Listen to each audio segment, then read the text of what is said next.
there anybody left on Gristmill Hill? Right? Glad everybody showed up. That means we're paying attention and we've got some interest in what's happening, right? So we'll do our best to give you the information we have and go from there. I guess I'd like, so first I would say, I'm not sure if Stephen was able to make it via Zoom or not, but he's not able to be here this evening. So Sadie and I are going to take the meeting. I'm going to come. I'm here, Dan. Hi, Stephen. I'm going to kind of run us through the agenda. We've got a few people here that are going to speak on a couple topics. I guess I would like to first open up with a public hearing on the closure of Gristmill Hill Bridge. We have Chris here from HEB Engineering. And the long and short of it is there are some serious safety concerns with the Gristmill Hill Bridge, and there has been for a lot of years. If some of you would remember, we asked HEB to give us a comprehensive report on the bridge and their recommendations. They did that. It was a very comprehensive report. The board took those recommendations and we basically had a few options to choose from. And we voted that closing the bridge would be the safest option. We have discussed some temporary bridge options. I guess the first thing I would say is the biggest hurdle at this point tonight that I can see is money for temporary bridge options. So I guess we haven't completely ruled that out, but I will tell you my take as a board member, I don't see how it happens. So I guess what I'd like to do is kind of turn things over to Chris from HEB to give us an understanding of where we're at. Sure, yeah, are you proceeding public input or do you want to say? Well, Straight in. first, no, we'll. Okay. Question. All right, very good, yeah. So. Chris, did you want to come up here? Whichever way. I don't care, you would whatever like. you're comfortable with. Everybody can hear you, right? Okay. So whatever you want to do, man. Yeah, well, if we have questions, I'll address those folks directly. Okay. So again, yes, I'm Chris Fournier with HEB Engineers. I'm here also with Trevor Ricker, HEB's. Maybe you can get up front because we're behind you. Okay, Yeah, come on up here. I'll switch places with you, Chris. thank you. Yeah, absolutely. Soft spoken, I'm sorry.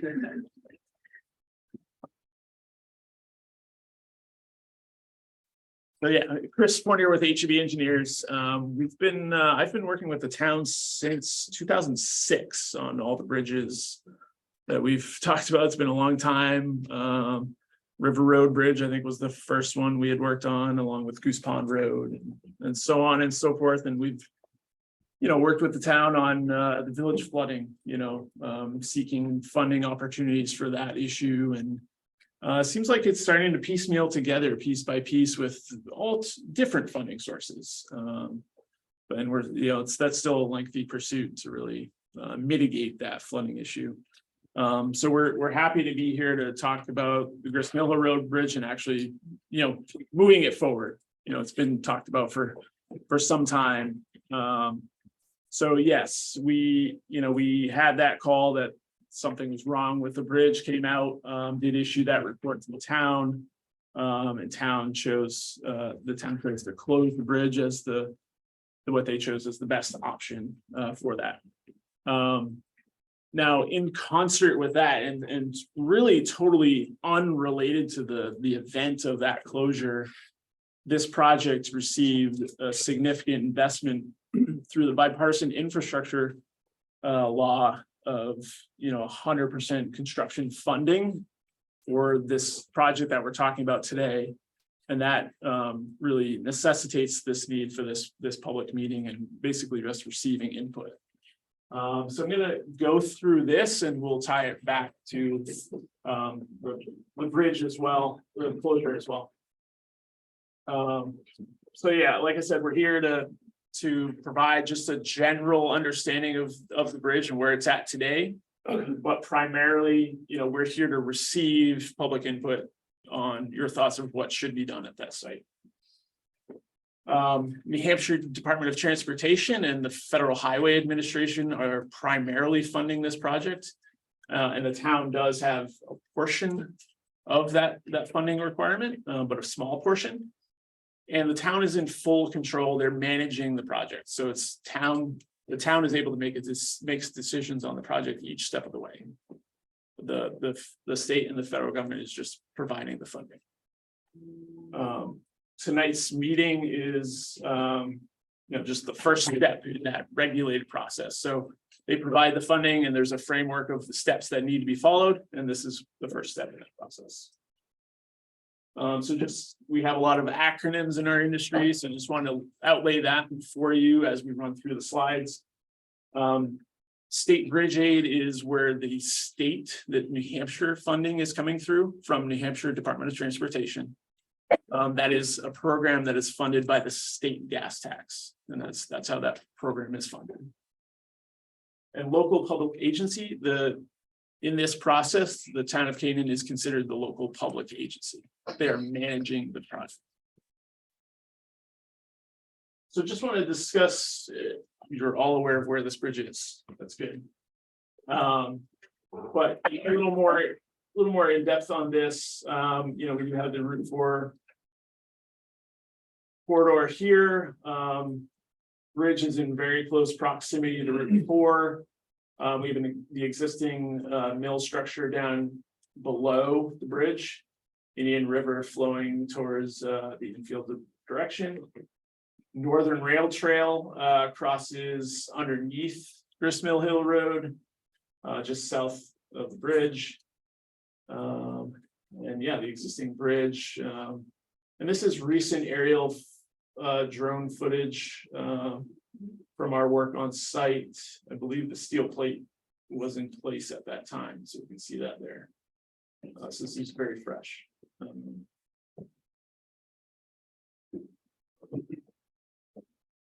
So talking about the project goal, we're required to have a project goal, and it's as simple as the bridge is structurally deficient. There are safety concerns with the bridge, and we need to resolve those in one way, shape, or form.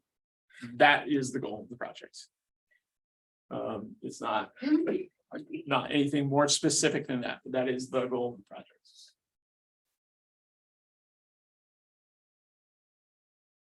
Discussing a little bit more of the funding details. So the state is providing 80% reimbursement of all of the design of this project. So the town is responsible for the remaining 20% of the design fee. And Federal Highway Administration is covering 100% of the construction fee. So we should keep that in mind when we're thinking about a permanent solution to the bridge.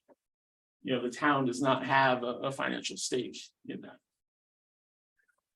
Again, the funding requires the town to follow that specific process. Each phase, each step of the way, New Hampshire DOT ensures that the town is following the process and in compliance with federal highway standards. And then during construction, federal labor compliance regulations are in play, so that it's really about fair employment during construction. So ensuring people are paid a proper wage and all people are treated equally. Yeah.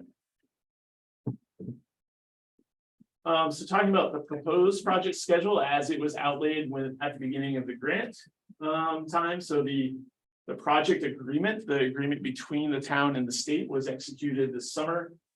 The engineering study, which this public participation is really part of, is fall of 2023. The design and permitting process through the federal requirements is expected to be completed summer of 2025, with the project going out to bid to contractors fall of 2025 for construction in the construction season of 2026. Yep.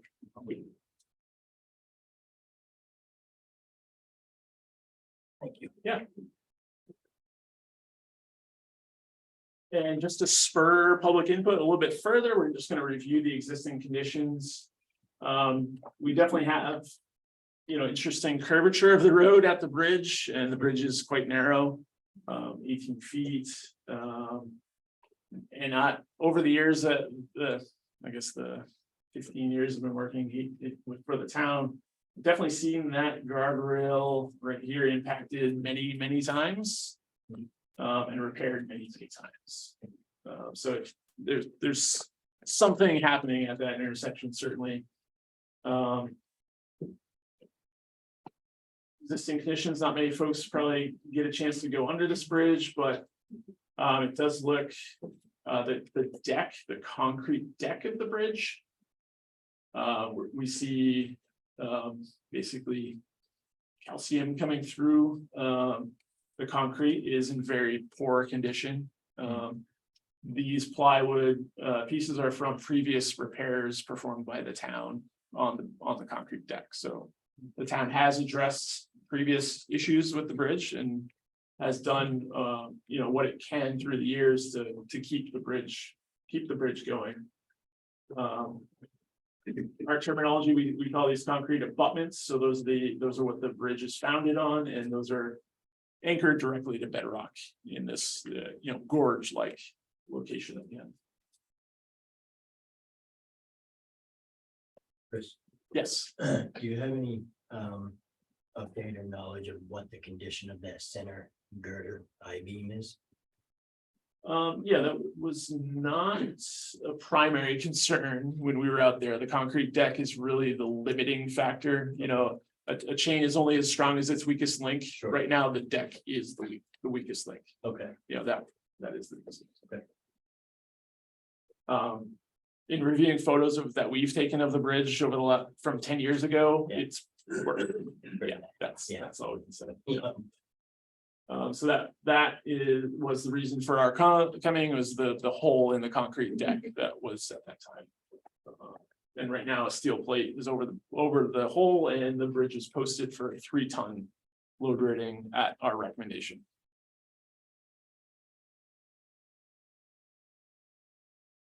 So project considerations, we do have just a couple of utilities at the site. So these orange lines are overhead utility lines. So right now they're relatively out of the way of the current bridge location, so that helps things. And we are aware of buried fiber optic cable along the rail trail. So pretty straightforward on the utilities front. Regarding the right of way, so the state owns a 10 rod right of way, which is 166 feet. As you get closer to the village, it narrows down to a 4 rod right of way. It's a little more urban width there. And then the Bureau of Rail has a 6 rod right of way, so 99 feet wide. It's oddly shaped just based on development over the years. And then it narrows to a 5 rod right of way here. Gristmill Hill Road itself has a 3 rod right of way, which is very typical of most town-owned roads. So I'll clear everything out of that is privately owned property. And talking about the rail trail, so one of the stakeholders on this project is certainly the Bureau of Rail and the New Hampshire Department of Natural and Cultural Resources. They have a right to the trail as that rail trail, but Bureau of Rail still owns the land and the rail bed. So that is definitely a project consideration as we move forward. The Route 4 intersection as well, just, we over the years have heard complaints about sight distance leaving Gristmill Hill Road. So that is definitely something that we will take into consideration, and I really welcome input on that today. And the configuration of Gristmill Hill Road as it enters Route 4 is definitely not ideal. So we'll just say that much at this point in time, but again, willing to, you guys use the road and the intersection way more often, and I would appreciate feedback on that. And then maintenance, I think knowing that an investment like this from the state and the federal government doesn't come very often. I think the town is going to own the bridge when it's all said and done, and it's going to be responsible for maintenance for this bridge for its complete life cycle. So that is definitely, and from my perspective, strong consideration of what to do about the bridge is consideration of the financial impact on the town moving forward. There are certain materials that require maybe less costly upfront that require more maintenance on the back end. And that may not be in the town's best interest in this scenario. So we do need to take that into consideration when reviewing the future part of this project. So that's the end of, our presentation here. It was really that simple of us just communicating what we know currently. You know this bridge a lot better than we do. You use it every day. We would appreciate your feedback at this point in time. Our contact information is up there. I have cards here. Open it up to public comment or, Yeah. yep. Thank Go you, ahead. Chris. Yeah, again, I guess that's what we do. I know we've received a couple letters and we have reviewed those letters and we appreciate your input on those. So don't think that they have just come in and gone through the shredder. We looked everything over and we're all on the same page with them. I guess at this point, I would say we'll open it up to public comment and stuff. Okay, you said you've been involved in 2006, down in bridges. Yes. This bridge has been on the red list since 2010, according to the June bridge report. Has anything been pushed towards the town before now to try to make repairs? I mean, you're directly involved in the design of these. Yeah, ultimately, we This can, is 13 years. sure, yes. We act at the decision making of the town, so our focus has been on the projects that the town has chosen us to focus on. Now, you recommended closing. They've dropped this to a 3-ton. Road's still going to have to be plowed to the bridge. Town's going to have to instruct a turnaround for a plow down there. Any reason why? I mean, I've looked at the bridge. I've got some background. Mill that surface flat. Put down 1-inch steel road plate. Put an inch and a half of hot top over so your plows don't dig in. Leave it a 3-ton rating. And now cars can still use it and not have to go all the way around. Because we got the problem, the ballpark road. This spring was the first year in about 10 years, they haven't closed it due to mud. The Gulf still isn't open after 3 weeks. You put added traffic over that, that's not going to hold up. Grafton doesn't even have a grader operator. If you've been up over Height Land, that's not hard to drive on. I went over it this morning. But I mean, day to day, the wear and tear on the ballpark road isn't going to take it. You get down on the fishing game end, you come down over the hill, there's a telephone pole and ledge right there, it narrows up, you're not going to put 2 cars through. No, I think, so I agree, right? I've lived here forever. We've all driven on those Yep. roads. We know that they're not the best roads as it is, right? But I think, the consideration that we took as a board, was we have a couple options. And, we can either be at risk of someone going through the bridge or and catastrophic, or we can figure out how to put a temporary fix on those other roads. So we can put money into something that's just gonna be throwing money away, or we can improve a couple other roads for safer passage that are gonna stay there forever while we fix this. What I can tell you is a 1-inch road plate, Yep, they're used all the time over excavation trenches and stuff, sure. and tractor trailers run over without incident. Right, but the bridge underneath it is still deteriorating. That So at is some point deteriorating. it needs to be fixed, right? Yes, it does. That's, I asked, why is it taking 13 years? So, I mean, you weren't here for 13 years, right, but Right. it's been 13 years that people have known this bridge is deteriorating. absolutely. And now, there are other people that found out the bridge is deteriorating, and we're finally making a move on it.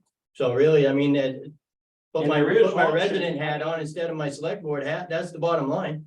And there is option for a temporary bridge. I know where there's a 50-footer, You're right. So, because I used it. and like I say, I don't think I'm not off the table for putting a temporary bridge up. I mean, but we've got to be able to make sure that that bridge can be paid for. I mean, that bridge has had holes coming in that deck for the last 20 years. And been patched. Yeah. So I mean, to put down a full width, 1 inch. Deck plate, but mill the bridge flat so it stays put, put some pavement over it, leave it for a 3-ton rating. You're spreading that weight out the full width of it, you're not putting the pressure point that it's getting now, making the holes in it either. Right. So that's beyond me. What's Yeah. been your experience when you post a road? Do people abide by that waiting? That was another consideration, yeah. Well, first of all, when you post the road, Mhm. that puts it on to the people when they read that post. The other thing you have to, like I say, the other thing to close that bridge. You've still got to plow snow all the way down to the house at the bottom of the hill. Mhm. There's no place to turn a snowplow around. You're gonna have to construct a snowplow turnaround down there. You can't expect to keep that hill open with a pickup truck. You have to figure you're gonna have gas and oil trucks that have, whether your roads are posted or not, on your spring postings, they still have to run. You have to have a suitable route for them to travel. Do they cross the bridge now? Yes, Well, yeah, they probably won't once you posted it at 3 tons. It's 3-ton now. It's all bar. I'm not saying they're not, but Yeah. I mean, but. So I know we had a couple other people, so I appreciate stuff. Yeah, because I've got, we've got a feed business up there. Thank God we're not milking cows anymore, because you'd have to deal with a milk tanker every other day. Right. But we still have a feed business. I've still got trucks that have to run in and out. I understand. Yep, I know stuff.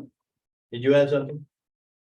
So could we, I would just like to, so we could have it on the record, if you could just state your name real quick before you speak, please. I'm Gary Wood, 24 Gristmill Hill Road. So we are directly abutting the bridge. I did write a letter. I can be relatively brief because I wrote it down, I summarized it on the letter, so. But I certainly appreciate those points, and I also appreciate this public input stuff.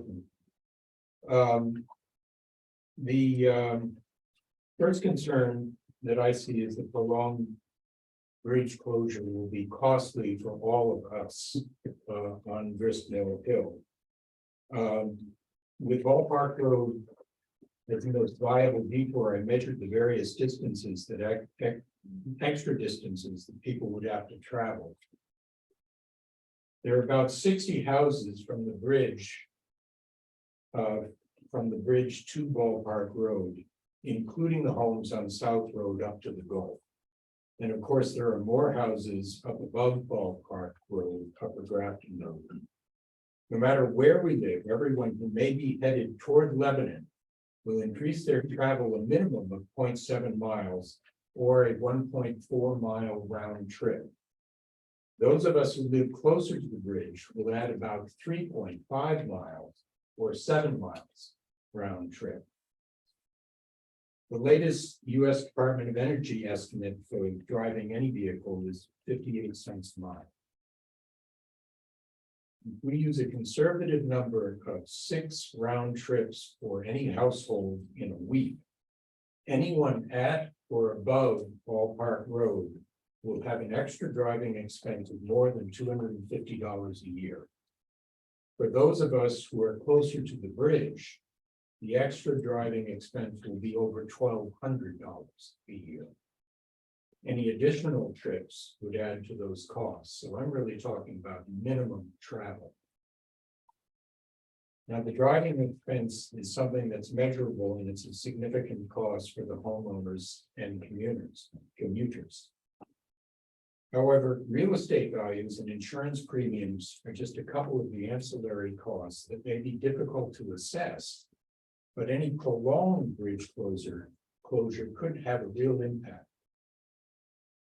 My second concern, which is reflected by many here, I think, is that increased traffic on Ballpark Road will quickly become a significant safety issue in itself.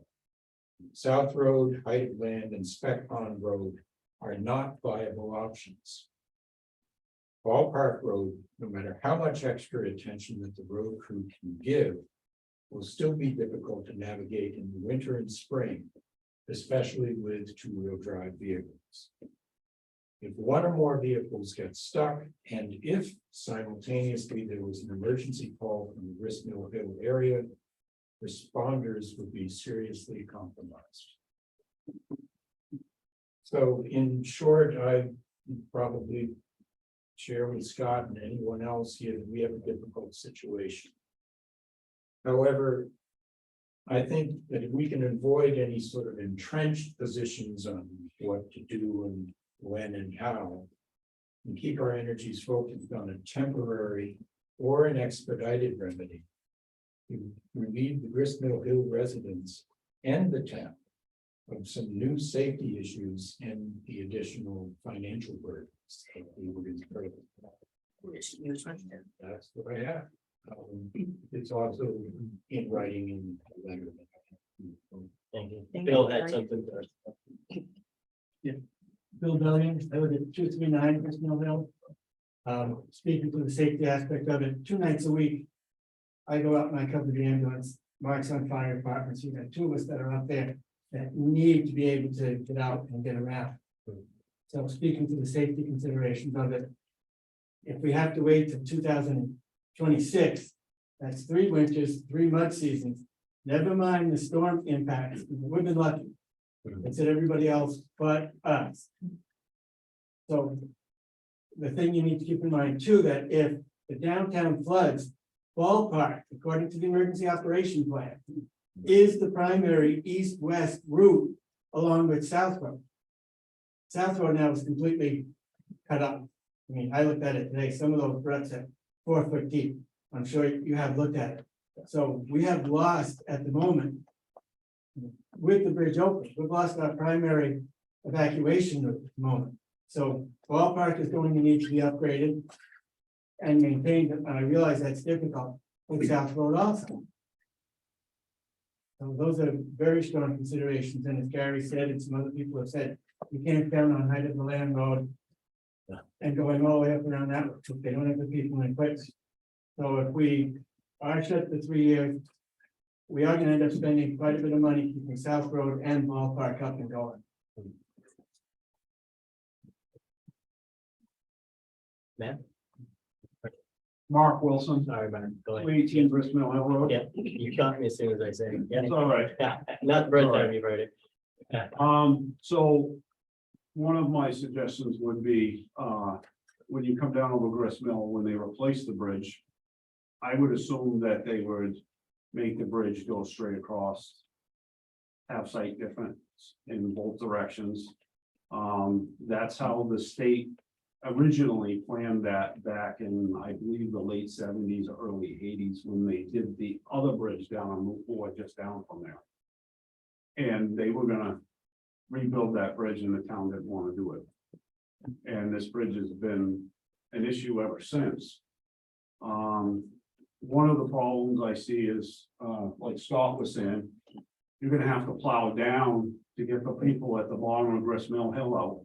You gotta have a place to turn around, but you also have to have some type of run on that hill, because that hill has a corner in it. And it has kind of a rise on that corner. So any plowing that's gonna be going on that hill is gonna have to have some kind of run on it. How that's gonna be done, I have no idea if you close the bridge.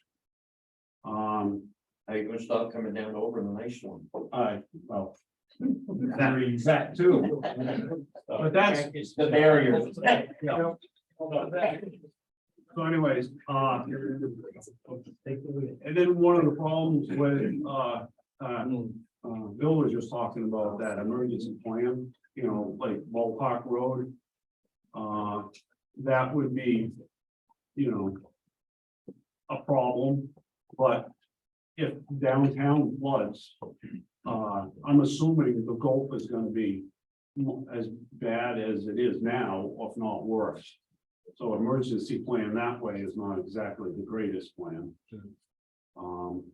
There's I am totally against, closing the bridge completely at this point. Sometimes a temporary to get at least local traffic across the bridge at 3 ton. It would be my opinion. I definitely want the town to get the best financial bang for their buck. But to be quite honest, you close that bridge until 26, 27, and one of us up on the hill want to sell their house, we've automatically lost probably at least 50 grand. I would say the minimum 50 grand, because nobody wants to live on a dirt road, and we live on a paved road, so that increases our value of our houses. We talk about the cost of, what a temporary would do, but there is a financial cost closing the bridge. So, I guess that's kind of summarizes the problem.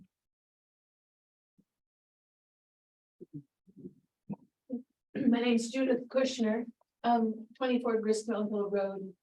I think you asked how we dealt with kind of a one-lane bridge here for the years, and how we dealt with it is being watchful and nodding to our neighbors to make sure that one of us knows to go ahead rather than the other, if that makes sense.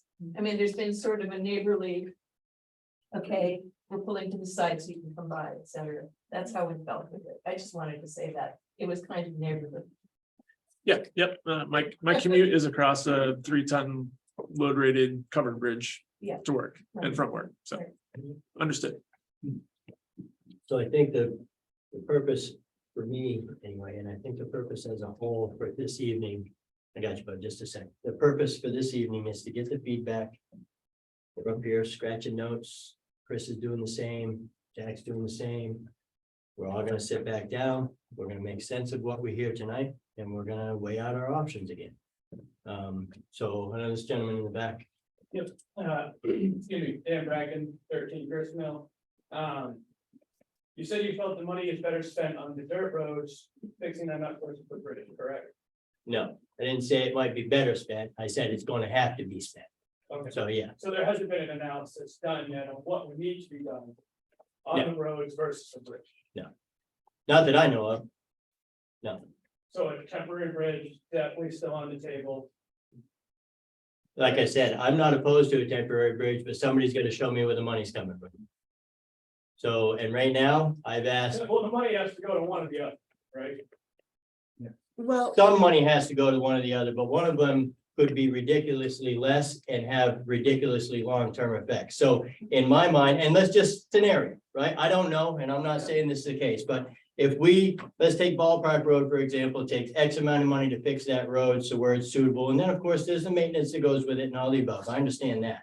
But theoretically, and best case scenario, we put that money into that road. That road is now better than it ever has been. So that's the long-term positive out of it that I would see, hopefully. And I don't know, I'm not an engineer. Don't claim to be. Will we see those plans of option A for a temporary bridge, X amount of dollars, option B for fixing the dirt road? I think, honestly, I think if the dollar amounts are close enough, it's worth looking at. If the dollar amounts are so far apart, then it's a pretty common sense thing of which way to go anyway, that I'm not sure that we need to, but I'm only one guy on the board too. But I mean, if they're close enough where it makes sense to come back to everybody and say, look, we did this, these are the options. It's a pretty darn close thing. Let's go over this again. But if it's night and day and there's no way to come up with the money, I mean, if you guys all want to come out again just to hear me say that again, I'm happy to have. You know what I'm saying though? Yeah. I want Yeah, that yeah. transparency. so, Absolutely. and I think it might be helpful if, because I don't know that we put out copies of this report, but we have a report that talks about different costs and options. So can you Sure. use this to speak to that? Thank you. Yeah. After we came out on the site, we prepared this report. We laid out 4 options for the town. Options 2 and 3 are fairly similar, so those might be grouped together.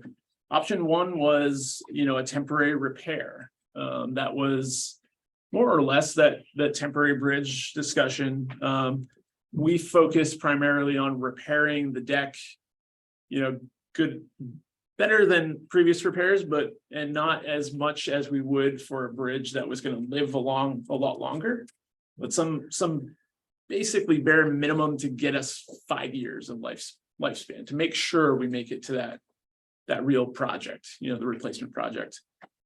We estimated that to be about $150,000, so that would be the estimate at this point in time that would be sunk into that bridge to make it, to stretch it to it till its replacement. And how long would it be closed while that was completed? What's your estimate? Oh, that's a good question. I'm sorry, what was the question? You're, How long would it be closed to complete that repair? Yeah,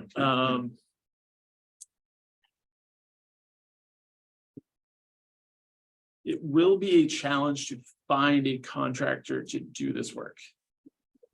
That will be a challenge. Right now, bridge contractors in the state of New Hampshire are far and few between for the amount of work that is out there right now. Let alone the storm damage, you know, that went around that added on to their workload. So that will be part of it.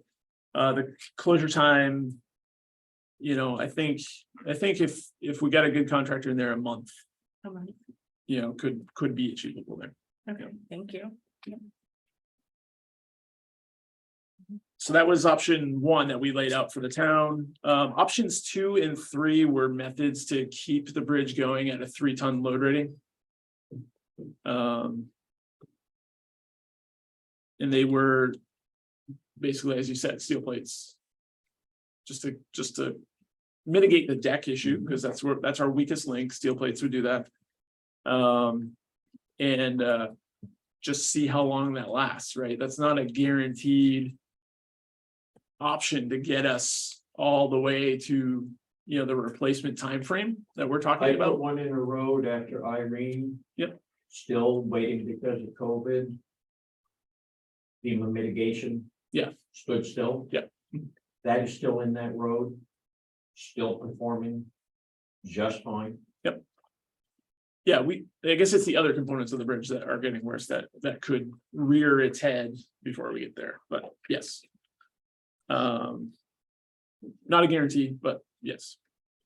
And then option 4 was, you know, bridge closure, which has the least cost to the project. Yes, you know, understanding you know, community costs aside, you know, that would be those were the 4 options that we outlaid for the community. have a number on the estimate cost of 2 and 3 options. 2 and 3? Yeah, 2 and 3 are fairly minimum. I mean, we felt like that would be completed by the town forces. For that, we wouldn't, you know, need to bring in a bridge contractor for that. I believe we had 25,000 for that option.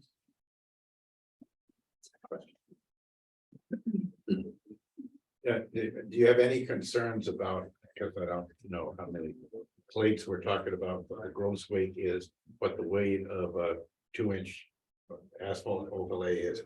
Does that create any structural concerns that affect the 3-ton weight limit? Yeah, so I mean, according to the last time DOT looked at the bridge, they've rated the steel girders for 15 tons. So, you know, add additional dead weight, we kind of reduce that a little bit, but we're not down to the 3-ton load posting that, you know, is our weakest link per se on that bridge. Do you know when it was that they looked at that? When that was? They do not update those load ratings It's been a while. very often until there's something. Right. Until I've something- got a bridge inspection report from the state from July 6th of this year. Yes, they Right, but inspected. that's not the steel girder part, is it, Scott? Does it say That's anything about it? inspection. This Yeah. lists everything. Complete. It gives, it's under, like I say, it lists it, your I-beams. You start right out here, asphalt cracked at ends, large 10 by 10 patched area goes down through, delamination, exposed rebar, moderate to heavy efflorescent and soft hit areas, rust staining, cracks in west curve, light Right, on and I've got on. a complete. Right. Yep. And that was July 6th. And So I called in that bridge when we had that new hole come in. Yeah. Yeah. And I think it was like a day or two after the state was there at the intersection. Okay. And there was a guy going down under the bridge. So they have recently looked at it. Right. Probably the same guy that Scott was talking about. Now, I have another question with this is. Now, where does this bridge sit compared to the other bridges that you have on your list, the Potato Road and transfer station? Yeah, I mean, I think the priority has definitely shifted Okay. here. To grist mill. I. And the state is in line with that. We've discussed it with them. Well, already. that's one question, because Potato Road was on the list. They're going to turn around and do Potato Road while this bridge is closed. That creates another significant issue. Little bit of history on that was mentioned by Mark when they realigned Route 4 back in late 70s, early 80s. Audley did that. Yes, the town had a chance to redo this bridge at the time, but back then, from that bridge across the railroad track, that was still Northern Rail, and that was still a one-lane wooden bridge across. And the town would have had to go through the railroad because of that proximity to make changes, and nobody from the railroad wanted, their bridge was still sufficient. So the railroad wouldn't get involved to make that happen without complication. That's good Did context. you have something you wanted to add? Yes, Tyler, I live 43 Grist Mill Hill Road. So as recently as today, there is on Canaan's website, a report that the sufficiency rating on the bridge is 71%, blah, blah, blah. Our plan is to reconstruct this bridge by 2024, and I'm just wondering why it's suddenly pushed to 2026 and beyond, when this report is likely from at least a couple of years ago, when the other bridges in the area were getting done last year, year before, around the one on Route 4, Dollar General, et cetera. Because it mentions the concrete decking, leaking water, allowing rust to form on the steel I-beams, et cetera. I think the one on Route 4 is not our bridge, just to be clear, that's a state road. Not that that really answers your question, but yeah. From around that same Mhm. time. Yeah, and unfortunately, I don't think any of us can speak to that. I mean, we had a different town administrator and different select board and. I mean, this is on Canaan or highway. Yeah. No, I- So those decisions were made by people before us and we have the same question.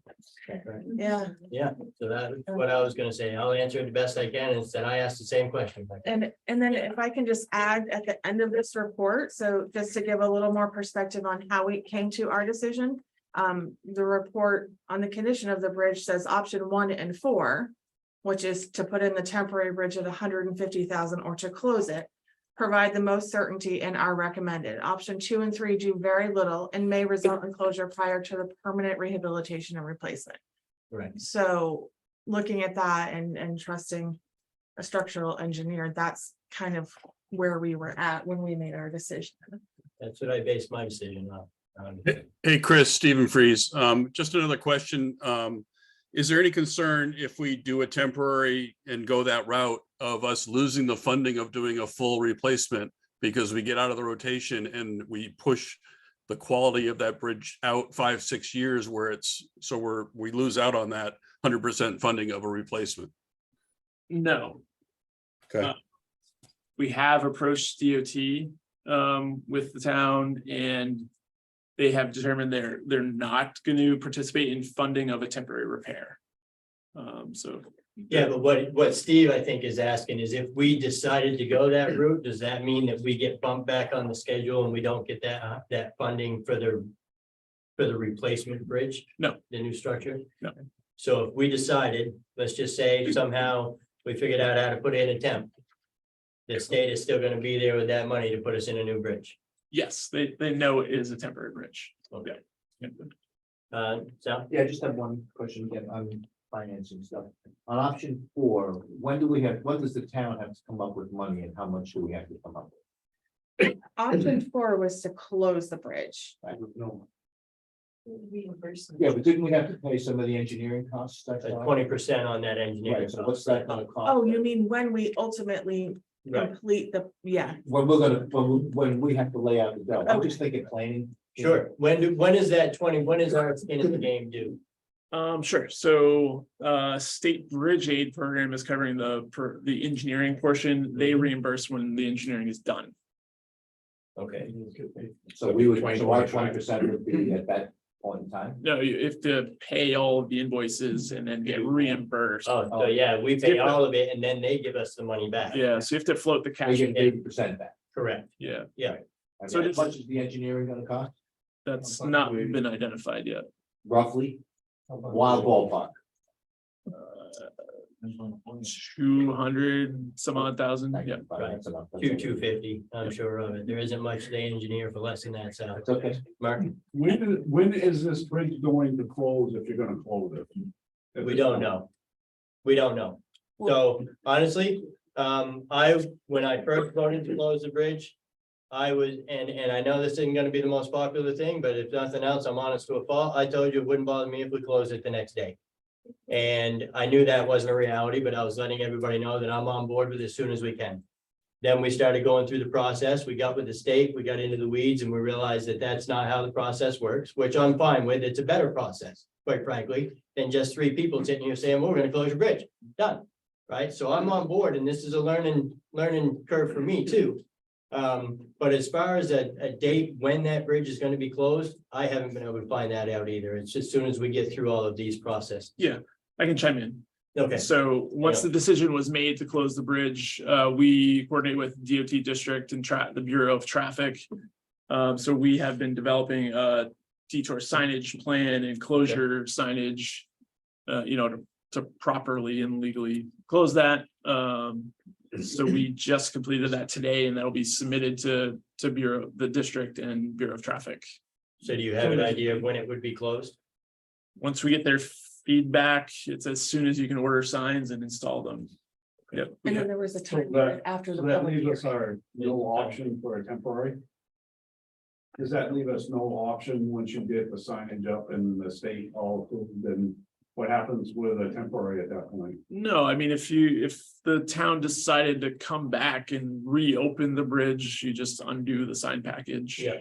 Put it temporary and Yeah, then we'd have to that's- go back. You had something first, Scott. You, So just a few things. Hugh Weatherby, 1324 US Route 4. If you don't know where that is, the corner of Ballpark and Route 4. That intersection over the past few years has probably been one of our highest collision intersections in town. Which, Ballpark and Route 4. ballpark, I didn't actually have Ryan run the numbers on it yet, but I can tell because I go to pretty much 90% of calls.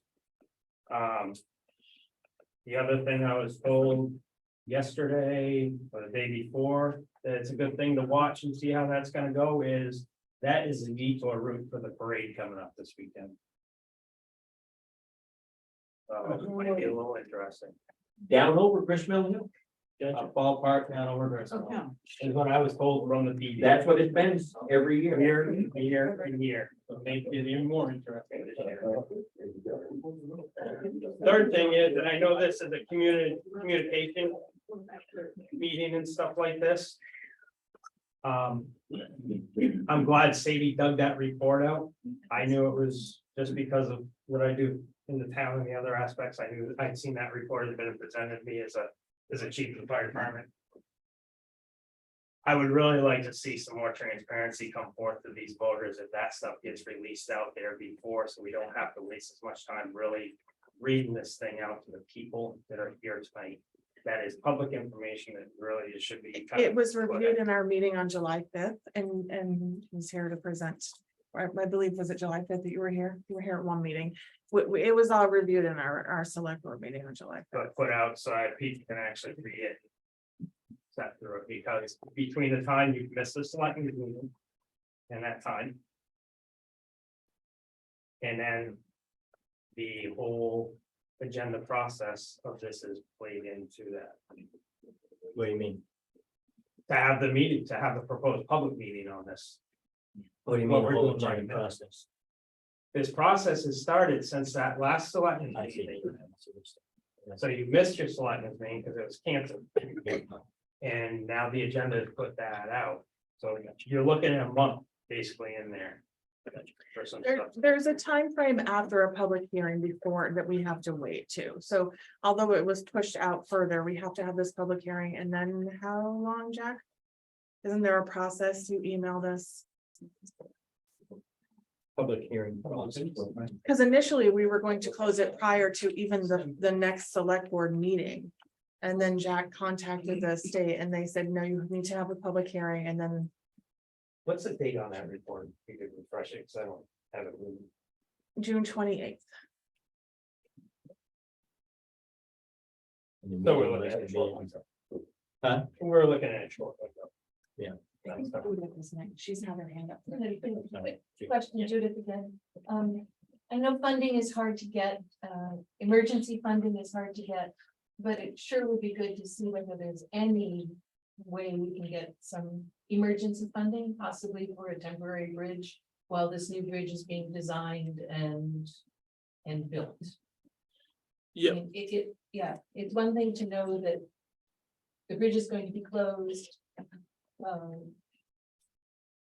in a month or 2 months, and the project begins in 2 months, and it's going to be 6 months for that to be finished. It's another thing to hear that the bridge is going to be closed and you're going to be waiting until 2026 to have a way to get across.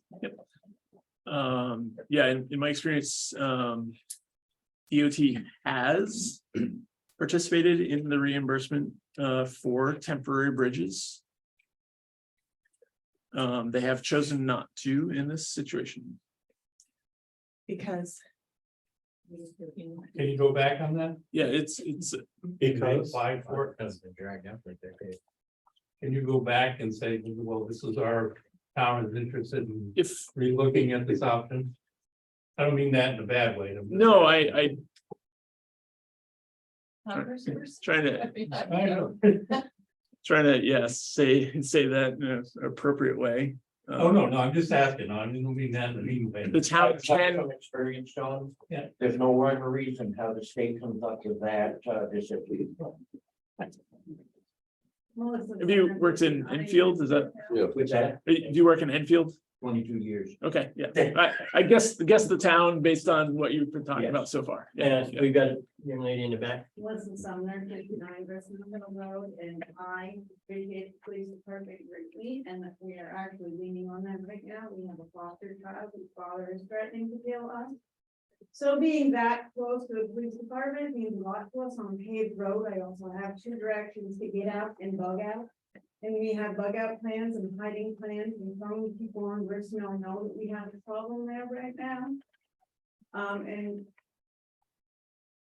if I'm 3.5 miles further from that police car heading to my house, I may have days I can't be in my house to protect that child.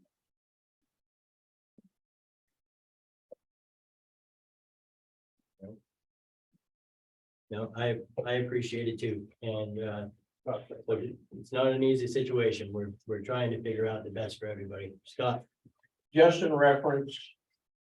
The statement that was made that closing the road is the least cost for the project. It is for the project. But now just ballpark road alone, at 9/10 of a mile. To upgrade that. For that additional 60 homes that now is going to be using that daily. You're looking at a minimum, just to gravel that, you're looking at a minimum 50 grand just to gravel it. That's not including widening that lower section, getting that pole moved.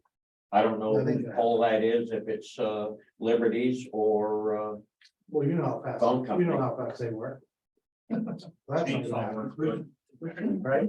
If it's a phone company, or Yeah. nothing against, Mark, but The power company owns all the poles in New Hampshire now. Oh, they did go through with that? Okay. How would the closure? Monica's got a question from online. How would the closure or the weight posting affect school buses picking up students? They'll have to go around the other route like the rest of everyone. Is a 3-ton adequate for a school bus? No. No. Can't go over it. So I think if nothing else, this is what we needed. We needed some folks to come and give us input. Philip, did you have something? Yeah, a couple things, but it seems like there's kind of a mixed public hearing here. It seems like we have a public hearing for the bridge project and a public hearing for the road closure. What is it officially? Because you guys, if we're happy to have a public hearing for a closing, and that's not what we're having, then we really need to make sure that we're doing things posted properly. Second, I think the cheapest option is to put a road plate on that road, if we did it 3 times. Assuming that people are only going from their houses one day, I mean, once a day is, way under what people do. I know our family is, I don't know how. Sometimes it's 12 times a day. So there's a big piece of that. So I guess on the road closure part of it, posting it, and if you're, and if for some reason you guys do go through the road closing, at least make it so people can get by with a bike. Or an e-bike or something, so that those of us that could do that too. But then going to the planning, when switching, and going to the planning process, I really think that we need to look at, the access to Route 4, because moving it downstream or towards the west, would make a huge difference in how that access is. I'm just changing the skew would make a difference. And if we do a temporary, our temporary fix, which the road place would be, that would work. I mean, I understand that those pictures make it look bad and there's issues that need to be dealt with. But that bridge isn't gonna fall apart tomorrow.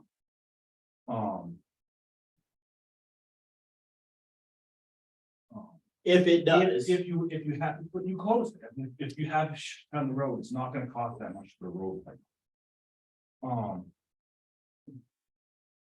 That would also give us a access while bridge is under construction, if we move that bridge down. So we can leave that open. Also during construction, so we're not having to lose it during construction. So there's another reason to move it across. Right. It'd be your temporary crossing, and you pull it out after the new bridge.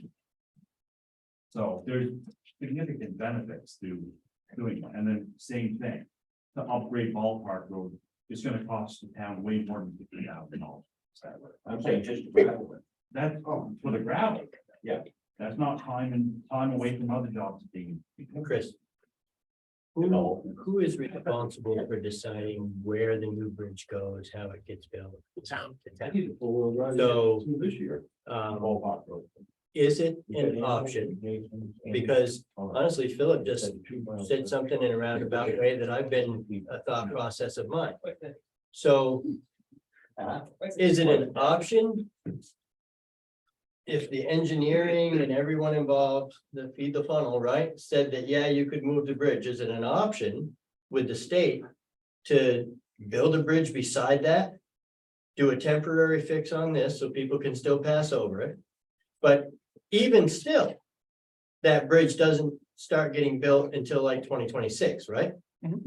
Right. Yeah, that's, Yeah. is not very typical, but it's often done, it's called an off alignment replacement. You build the new bridge next to the old bridge and Right. use the old one while you build the new one. Yeah. Yeah. Not not most of the time, but often. Yeah. But that doesn't fix the site difference, and that doesn't make that sharp corner any better, or. Yeah, it doesn't necessarily need to be right next to, it can be wherever is the most, whatever the town whichever location the town chooses. Yeah. So I guess to follow up on that change, there's also other benefits. The first residence on that road on the left hand side has a very, very blind drive. So if you were to shift that road slightly, it would significantly increase the safety there. I think that's- also always been an ice problem on that corner by that driveway. And if you move that slightly down again, in the midst of all that process, you're gonna improve that significantly. So I think that's all stuff that we talk about at another meeting and Well, with Is engineers. I it mean, posted as the project public hearing? It's not posted as road closure. Posted. The public Yeah. hearing, Go ahead. the public hearing is not- Yeah, if I may chime in, the planning for this meeting was I think, started before the whole happened, Right. right? So we've been under contract for a little while now. We did our drone survey. We've been doing the homework into the permanent replacement. Scheduled this meeting. And then we got the call about the hole. So this is a complete coincidence that this meeting about the permanent action on the bridge lines up with the decision-making process for the temporary closure. And that's what I was trying to address at the early part, that I felt like the temporary, obviously, this is dominating the conversation and for good reason. But yeah, the intent of the formal meeting today was about the permanent replacement. And I think there was so much feedback received about Right. the immediate issue that it was. Right, well, back Expected. to the legal piece of it, I guess, is what is DOT requiring for road closure, and are they requiring public hearings?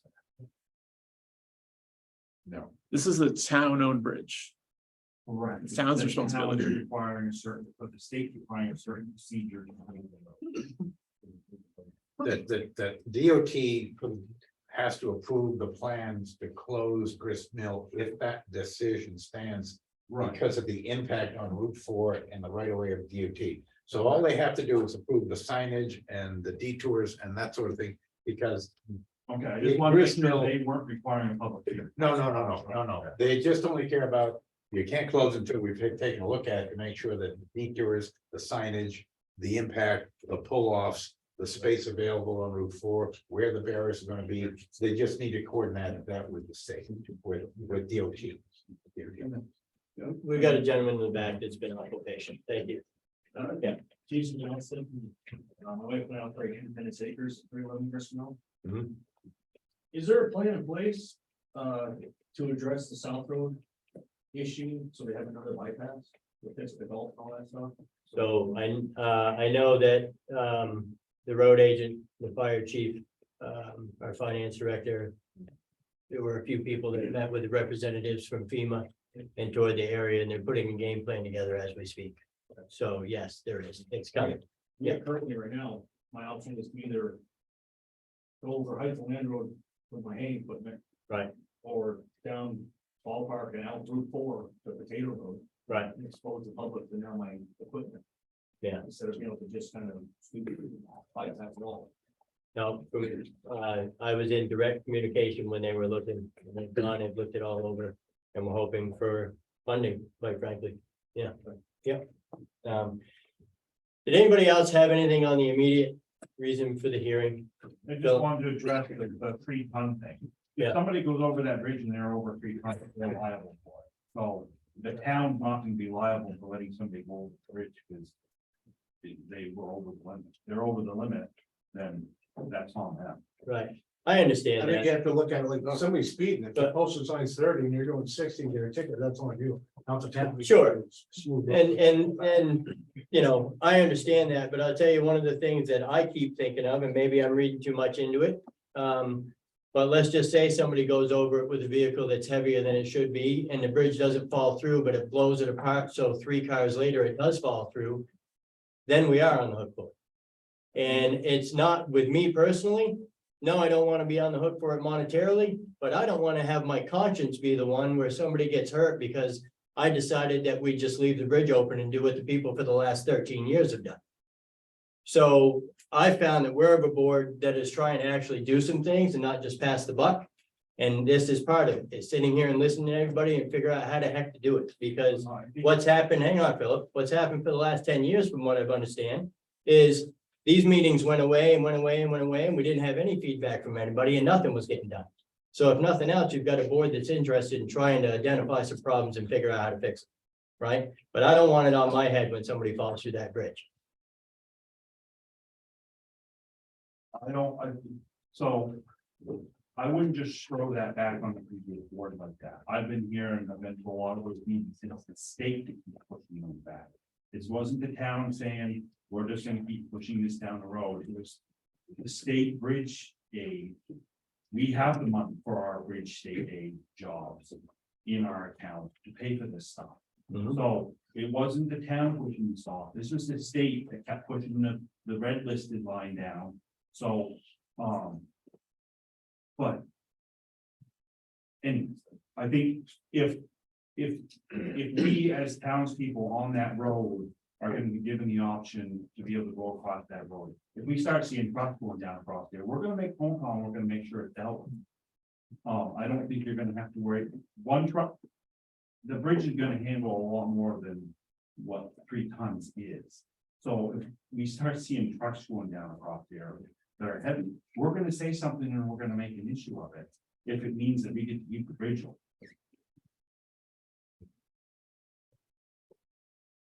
Anybody else have anything? I have a question. Mike Duffy, I live at Height Land Road. I live in Grafton, but I'm here anyways. Sure.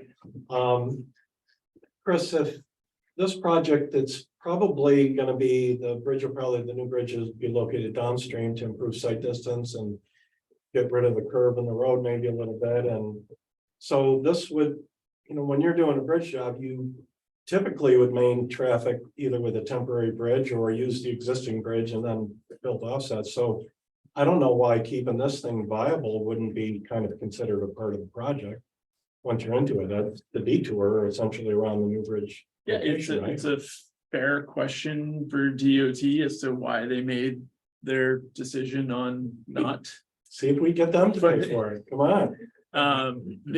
Not every bridge project does have a temporary bridge or phased construction or off alignment. Some bridges are just closed for construction and detour utilized, albeit for 3 months, right? After you collect the data and find out what the cost of closing that bridge would be, I would guess though, I mean, so tonight it just seems like there's a lot of impetus and a lot of different reasons why this needs to stay open as a temporary bridge, if you want to call it that. I mean, for many different reasons that we heard tonight, so it's got a lot of attributes to. Yep, I think the input received gives plenty of fuel to the select board. To have a spirited conversation with DOT, I think. 25 grand ain't that much. I can have a nowadays. spirited conversation with someone, I'm up for it. So put them in front of me and give us some information to talk back and forth on. Believe me, if there's any way I can advocate, to keep that bridge open and not raise taxes and not all of the things that everybody came to me when I was running for select board and bitched about. If I can figure out how to do this with the other board members to keep the bridge open, believe me, I don't want to see you have to go around for your feed or you for your farm or any of you for work. But there's only just so many options we have. Mark had something to give. Do you have the name and the number that we need to call for the state to have a chat? Because I can be a squeaky wheel, I'm sure there's here can be squeaky. Yes, we know who to contact. Yeah, Can you get that information? to select board, yep. Yeah, and when I get that information, I will post it publicly at the office. That way, anybody who wants to call them can come in and get the number and call them. You have something? Yeah, Bob through the 19 Pheasant Lane. So in mud season, when all the roads are posted, they put some additional signage. Hmm. Could you do that now? Because I don't know what the weight limit was on the bridge, but just taking that down and putting up to 3 tons, it took me about a week to realize we changed it. And I think some of the trucks driving over it may actually have plausible deniability. So if you don't make it obvious that you change it to 3 tons, but if you make us another sign like you do in the mud season, that they can't miss, now they don't have any plausible deniability. And I have to drive around because my truck is like 7,200 pounds. And my wife gets to drive over with her Honda Accord, and I'm okay with that. Sure, But I don't wanna see anybody else going over that ain't supposed to be there. That pisses me off a little bit. absolutely. Me too. So, I don't know how viable it is or if it's an option or not, but I personally would like to see something right out on Route 4 in each direction that says, I mean, it probably won't because that gets into states. That would be part of the state package. If we were to keep it open, we have to get permission. I believe we have to have dig safe come in and make sure we're not gonna pound anything with their lines. Yeah, but I agree. You have to get permission from DOT, exit 16. You have. They have minimum requirements on the sign. Yeah. And yes, they require dig safe before you drive a post, but it has to go through Chris Burgeon or. Yeah, we've, the engineer out there. The dig safe is pretty, yeah. Yeah, but I'm Just a saying, ball. they have minimum requirements, visibility requirements, size requirements, weather requirements on your. The verbiage on it. All right, we've got another question here, and then I think we're gonna try to move on to something else. We got a lot on the agenda tonight, so. So getting some signage on Route 4 is, Yeah. should probably be looked at as a safety concern. Because if someone does come in from one of these, like the corporate oil company or something, trying to make a propane delivery, and they don't know the bridge is posted yet. Yeah. If they know it's in there, their only option is to now back out into Route 4 traffic. Right. With the truck. Yeah. So, and it's not just, it's any truck that's not normally in this area. Could be a new driver for the route for the day. Yeah. They just don't know, but if there's no signage. You know, coming from like Dollar General area, you can't see those signs. Yeah. Until you're making the corner to get on that bridge. And if you've got a truck that could have gone across the bridge beforehand. Right. Now they're pulling in going, well, you know, they got a backpack out. They're jammed out. Yeah, I agree. An even bigger thing. Yep, I agree. All right, look, I know we all appreciate the feedback. I know we were talking before we started the public hearing that we're happy to see everybody here in the room, Paul. So we'll do the best for you we can, and I'm sure we'll all get together again. I just foresee that coming. So thank you, everybody. And I think I would make a motion to close the public hearing at this time. All in favor? Aye. Aye. Aye. Thank you, guys. Thank you. Thank Chris, good bumping you. Very good. Thank you, guys.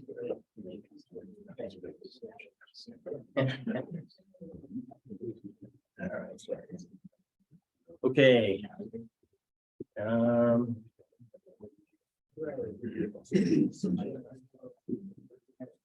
Next on the agenda is we're gonna have a discussion regarding authorizing the chair or the town administrator to execute the project agreement and all subsequent agreements with DOT.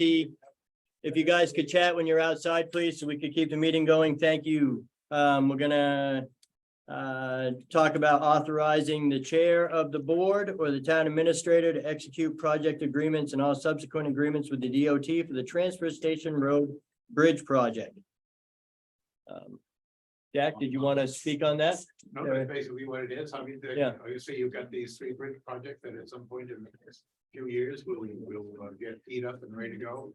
We've got to sign agreements on all of these projects ahead of time, so I'm just looking for a motion because the state wants to know that if the chairman signs it, that you actually took a vote at the meeting, to authorize him to do so. Right. And my question earlier was anything that you or the chairman would be signing is stuff that we've all reviewed as a board as a whole before. Yeah. Correct? Correct. So, Sadie, did you have anything? I would make a motion that we authorize the chair of the board to sign agreements from the DOT for the transfer station road bridge project. I'll second that. Or the administrator Say that again, Stephen? or the town administrator, either one. Okay, I would amend my motion to include the town administrator as well. I'll second the amendment. All right, all in favor? Aye. Aye. Awesome. Thank you, guys. All right, next we have Mike Duffy of Horizons Engineering, and he's going to talk to us regarding our water systems project. Hey, Mike. Hey, guys. I do have a handout. I don't have enough for everyone, but All right, I wanted to get this, and I did email this, so Jack would have it. thank you. I wanted to just kind of maybe start with a quick update or a summary of the water projects.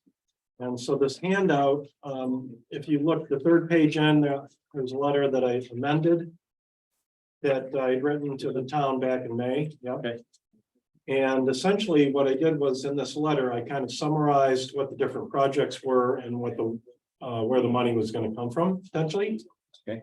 And so this has been slightly amended because two of the projects, we had less piping on one and maybe some other costs on another one, but essentially the dollar amounts are still the same.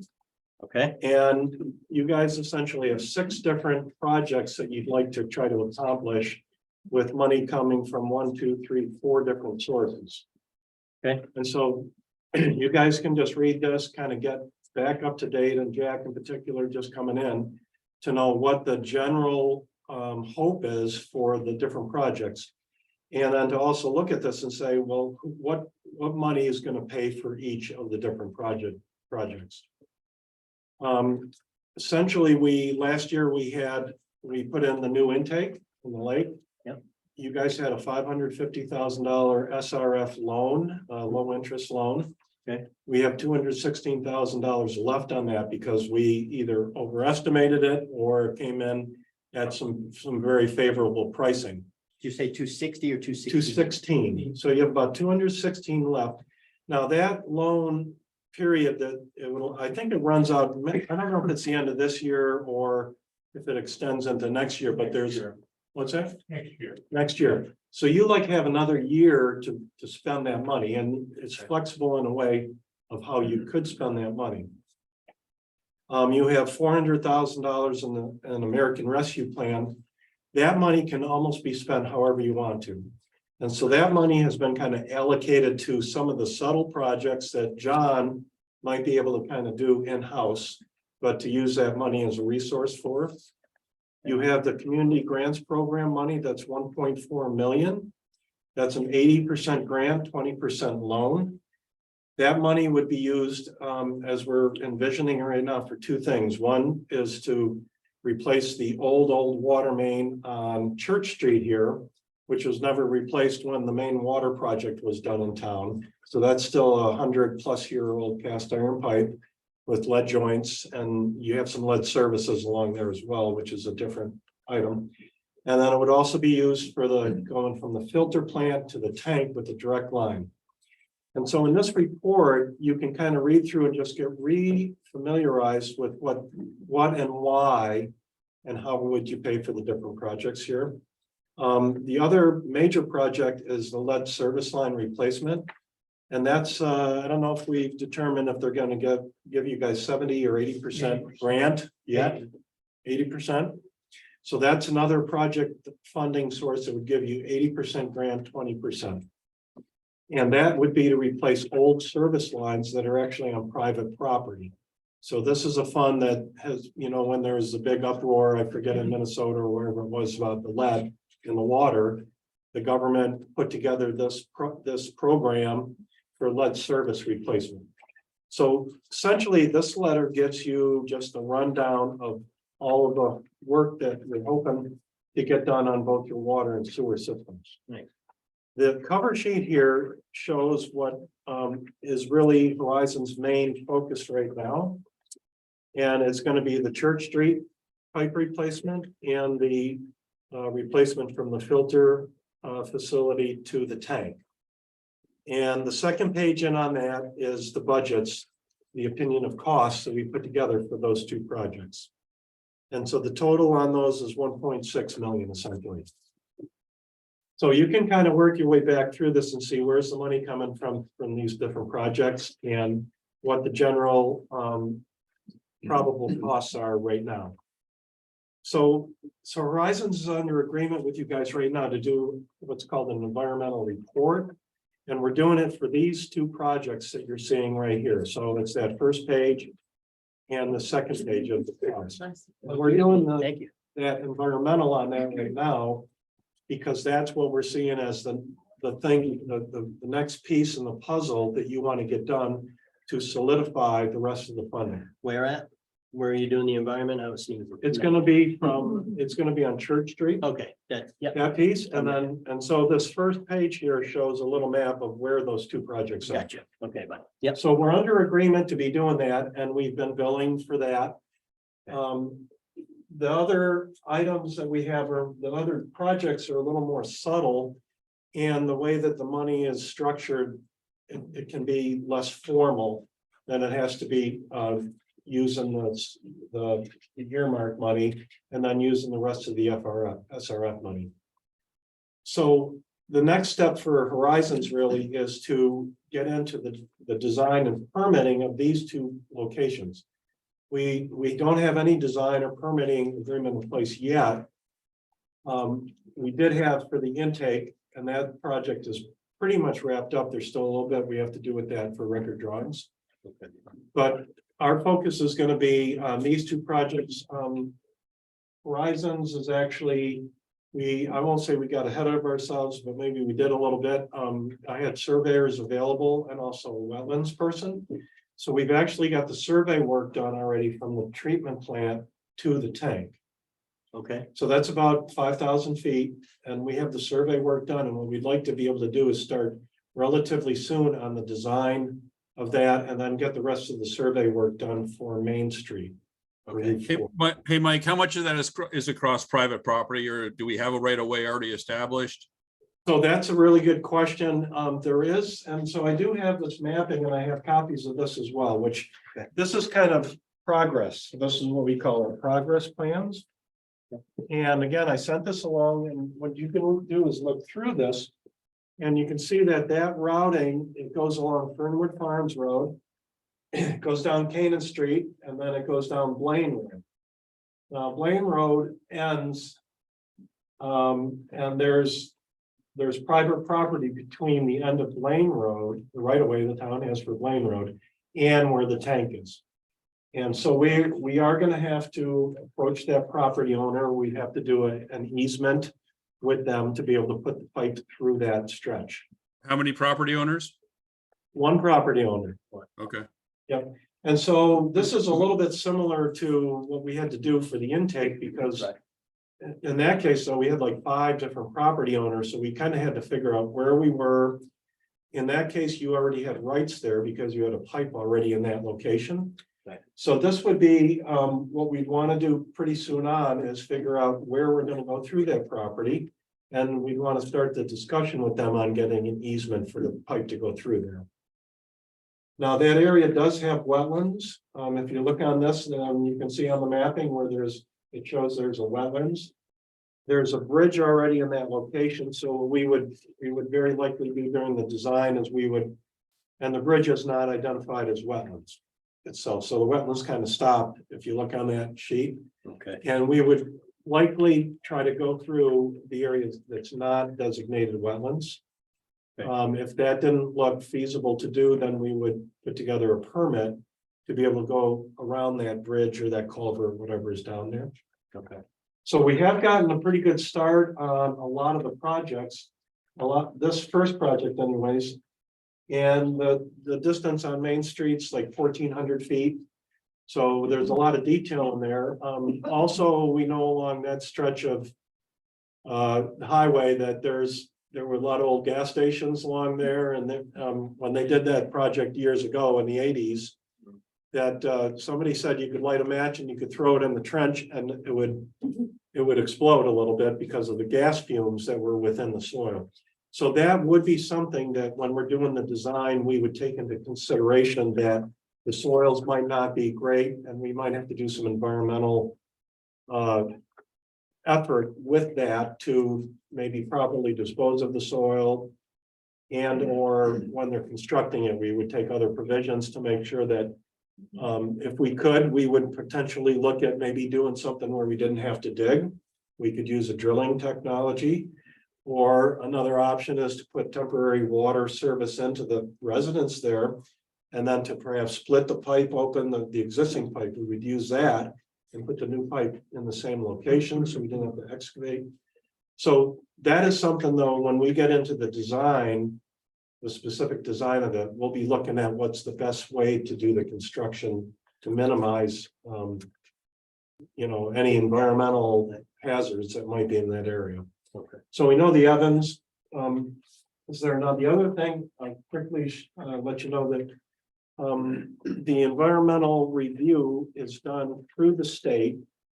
The state has essentially a website you go to and they have online documentation. So they have forms that they want you to fill in. And that's what you guys have hired us to do. We're about 90% done with that. And again, I've emailed off like a progress print of where we are with that documentation. So it shows where the project is, the same map there. It shows in more detail where the project is. It identifies any hazardous events in the area. And so this would look at whether there's sensitive species, wetlands, environmental concerns for petroleum products, things like that. So that's in here. We give them photographs and then we do a good description of everything that the project entails. Okay. Now, our review is focused on these two locations. That's it. I don't think you're going to need to do an environmental review for the ARPA money. Which is the lead service replacements. No, that's a little different. The ARPA money was going to be slated for a sewer pipe that is exposed heading out to the plant from town. You can look and you can see the sewer pipe in the same place the bridge is being, it's part of that bridge. The transfer But station you need bridge. to, you don't need to just fix the bridge, you need to get your pipe Right. buried deeper in the ground. Yeah. But again, those other miscellaneous projects are listed in that letter report right there. Okay. So those are the things that we want to use the ARPA money on because there are no strings attached with that money. The other money has things like David's Bacon wage rates, American Iron and Steel, and some of this might even have what's called BABA money, Buy America, Build America, and that's even going to be more administrative type work to comply with. So we are pretty far along with that environmental review and we'll be submitting that, I'm guessing within like a couple of weeks. There'll be a public hearing for that, just like you kind of had for the bridge here. So that people would be able to, anybody that would read that and would have a concern would be able to give you feedback on it. I do have some older invoices and I would like at some point to bill pretty soon for this survey work that we did do back like last fall that I've been just sitting on for a while. One of the things that I want to recommend to you is that remaining $216,000, we can very readily, we've been doing the disbursement requests for you, and our invoices for all of these projects would be eligible. So for the design from the tank, from the filter plant to the tank, that is eligible for using that loan money for. The design down on Main Street is also. If we have to do any work associated with the lead service replacement, that would be eligible as well under the SRF loan money, that remaining 216. So you either have to, if you want us to proceed. So Mike, your point is that if we don't use the money, we lose that 216? You would lose it, you wouldn't have to pay it. Right, no, I understand, but we lose access to it. Right now for you to use, to continue with the design and. Yep. It's a way to pay you guys to keep going until we can get into the rest of the project. Exactly. Right. Yep. And so one of the things, that second page in, that gives you the opinion of probable cost for both the project 1 and project 2 areas that we're talking about here. Yeah. We typically throw just a percentage in of construction for the engineering. And typical numbers are 3 to 5% of the construction costs for planning, 7 to 10% for design, and then depending on the construction services, if we have a guy out there full-time watching things, we might charge up to like 11% of the construction costs. So just as an example here, so you've got some budget numbers in here, and I'm going to put together our proposal for what we would do the design and permitting for these two things. It'll be a different number. It won't be quite what you see in here, 'cause I live close by. Yeah. And I know how you guys are. But so these are just a relative amount that you would want to consider for if you hired an engineer to design $1 million worth of work, you would pay him around 7 to 10% to do the design, just as a rule of thumb. Some projects are more complicated than others. You'd probably find like with HEB that it's kind of a similar sort of percentage with them. 200,000 to design a bridge that's going to be worth, I don't know how much. But it's probably going to be a million or 1.2. I think. An aside, just quickly, I'll throw out there, for them, what I heard tonight is that the construction costs are going to be paid for by someone else. Yeah. So it behooves the town not to get the best possible bridge. It's almost like you don't really care how much the bridge costs. Because if the construction's being paid for by the state, then you want the absolute best bridge that you can get, right? And I think that's what Chris was talking about by going with the best material that will not need as much maintenance in the long run, so and last longer. Yeah, and even improving the alignment and everything. The other thing I just, as an engineer, I wanted to say is, I think getting that detour plan, even though, let's say you decide not to close that bridge, having that detour plan ready and kind of approved already, if something happened immediately, you'd know exactly what you need to do to make that detour happen. So I think that's money well spent too. Yeah. Honestly. I thought he did a great job on the presentation too, to, really give a good view. You would like to think they already know where the bridge is gonna go and, right, or, Katie, did you have something? Yeah, so I'm not completely familiar with the loan that we already have in place. okay, So I understand we need some of the funds. If we draw down on that to pay some of your costs, what are the terms of that loan? And if you continue to disperse now, I mean, is it a variable interest rate? Is it fixed? And we've been in a, it's a Okay. fixed rate, and I don't know exactly, it's like 2.5%, maybe, or 2.3%. 2.3. It's a bond that's always been taken out. Take that. It's been a very successful. Take that money. And I've considered, in my estimates, I've considered that money is available to put towards the project. So if it wasn't, that would be 216,000 less that I'd want to take out of the budget for the projects. Yes. But really just for that money is kind of earmarked.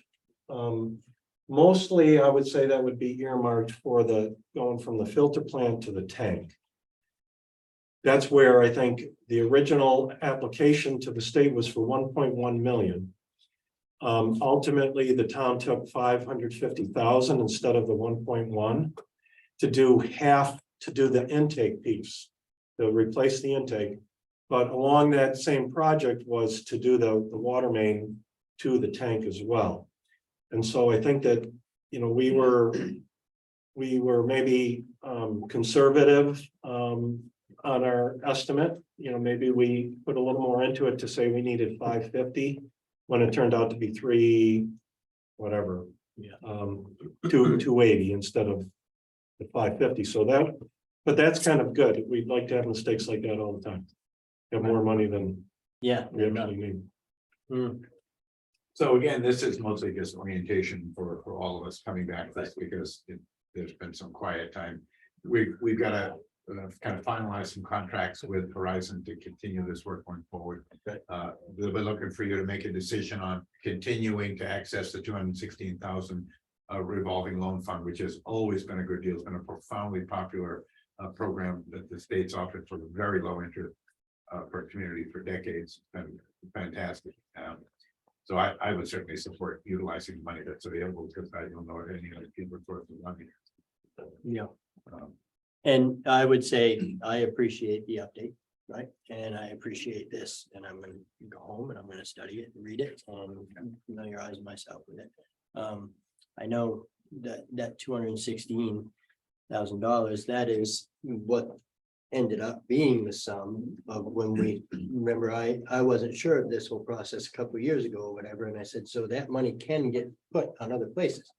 right? When we're up leaning over the trunk of your car looking at this, right? Right. So that's what that is, right, Mike? Just a, That is money that was allocated for a certain project, but there's other eligible things that we can do with that same loan. sure, yeah, Which is Okay. what we're proposing to do with it now. okay, And I have coordinated with the state. Randy Swazo is your representative with the state on this. And so he's in the loop and he's good with proceeding.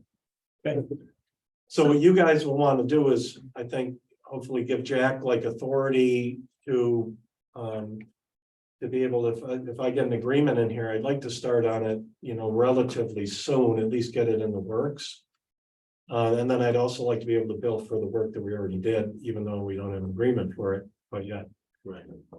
So basically, the motion would be to authorize the chair of the board of selectmen or town administrator to sign contract documents related to the water projects with Horizon. All right, So what were you I'll- thinking, Sadie? I'll make that motion. Yeah, I would second the motion. And those, again, I have to ask the question, that's signing off on things that we've already reviewed as a whole as a board, correct? All of those will be following these documents. We'll have a conversation about them when they ripen, and then we'll just sign them and keep the paperwork. Okay, I would second Sadie's motion. All in favor? Aye. Aye. Hey, Mike, what's the timetable of the line from the filter to the tank and Church Street, which would be the next set? When would be the hit the ground running type? I mean, I know the planning still is in place, but when would you start digging for those and all that? We'd like to bid that out in December. Is what I Next, last for year. next year? December of this year and I would recommend both of those projects being combined into one bid.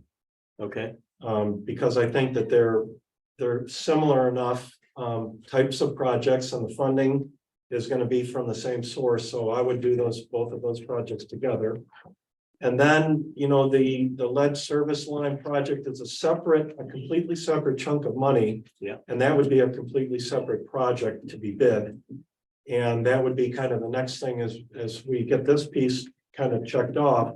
We would start on, if you guys were happy with us still, we'd start on that next project, which would be done maybe after the new main is put in. and On Church Street, that's when you would. So back up, is Church, Services. back up a little bit, is Church Street and the line to the tank a one season job? Yes. Okay, and you would hope to put that out for bid by December with a start date of hopefully spring? Yeah, we want to bid it. We found last year that if we waited to the normal bidding times, that the contractors were not as interested or already had work to do. So we started trying to bid the jobs 2 or 3 months sooner rather than in the spring. Yeah, I think that's a good thought process, for sure. when do we approach landowner for easement rights? Pretty quickly, we want to get that going. So this month even, And that's all stuff you would do? yeah, we'll put together the paperwork, plans. Yep. Mapping that, and then we can help with some easement language. Okay, But you would, if you look in there, there's a legal line item in the budget, so you would want to have an attorney. Draw up the easement deed and stuff like that. And we're Well, I basically. mean, that's where we ran into trouble with the line, the intake line, so I just want to make sure we're buttoned up with that piece, so. We're looking at one easement. Just one easement, I believe. Thank you, Mike. that's Mike? That's enough. You guys have Yeah, busy night. Philip had a question before you went. Couple things, one related to this is if we're gonna be digging up Lane Road, that's going to have them fix that road if you have an We could certainly, what we show for restoration, I mean, we can show whatever makes sense to do for the town. take it out, we're gonna be dealing with the problem. And then I got something that's unrelated to this, but related to the water project in Enfield. And I was hearing some things of, I guess it falls into the same category as, we don't want the same thing to happen here that's happening in Enfield, where they were backfilling with the junk. In the road, it sounded like in burying culverts with rocks, so. I did meet with Bob Cushman. I'm gonna wear my other hat. Wait, this is my Enfield flag hat. So, The town of Enfield is very much supportive of making sure that you guys are taken care of. And will ultimately take care of any concerns that Bob had and brought up out there. Yeah, so I was Thank you. just, that's kind of the reason why I'm like, if we're gonna be cutting a hole, the trench down the center of our road, we ought to just rebuild it all right there. Yep. A lot cheaper than what we can do. I met with Bob on Monday. And also with Jim Taylor, who's the public works director in Enfield. So Okay.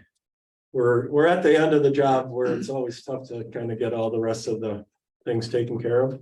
Yeah. But we will. All right, anybody else have anything on that? Are we good? Thank you very much. Thank you, Mike. Have a good night. Thank you for that report. Okay, okay, I believe we have Angie Robinson here, possibly staying. Hi, Angie. She wants to speak with us as representative of the trustees of the Town of Canaan Library to discuss the condition of the library building. Yeah, basically, we ended up on an agenda for a meeting that we weren't, supposed to be on the agenda for, so,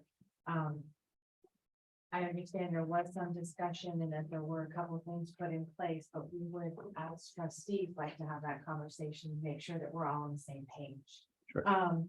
Basically, a little backstory is it's been over 3 years, we've been trying to get a contractor to cure the paint the building. At this point, the paint is really a mess and it's caused damage to the building itself. There's chunks of wood falling out and the sills of the windows are in quite bad shape.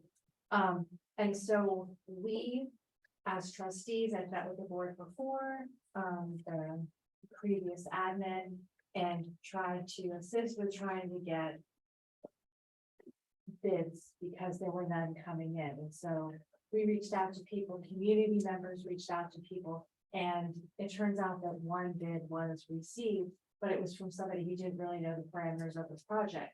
However, when we inquired if any bids had been received, we have been told no multiple times, which is frustrating and not very transparent, unfortunately. At the same time, any bid that was received, it was the only one, and we had a contractor who was willing to do some work. Maybe we could open some conversations, that's what this person, to see if maybe they could meet the parameters and do a revised bid. So having said that, I understand that at the meeting, it was discussed that bids were going to be put out. What is different about the bidding process this time than the last time? How are contractors selected? Who are the favored ones, so to speak, who get invited to put bids first? So I think what happened at the meeting, is that the first step, we decided that we would have someone assess the condition of the building to determine what the scope of the bid would be. Prior to putting it out, so we hadn't actually gotten to that point yet. So Jack was going to see if he could find some people to do a complete evaluation of the building condition. That's correct. And so far I've identified 3 companies that I've invited in. I've spoken to 2 directly. I've got a 3rd one to contact. To get a sense from a budgetary point of view, because you're right, there's a fair amount of structural stuff, not building structural being surface rot and stuff. So it's clearly is a lot greater than painted. And so, I think the repairs to the building potentially could equal the cost of painting the building. And so I want to have an appropriately qualified contractor or 2 or 3 scope the building out so we can make a determination about what's wrong with the building, what it's going to take before we're able to put painting or siding on it, not siding, but repair the clapboards that are rotten.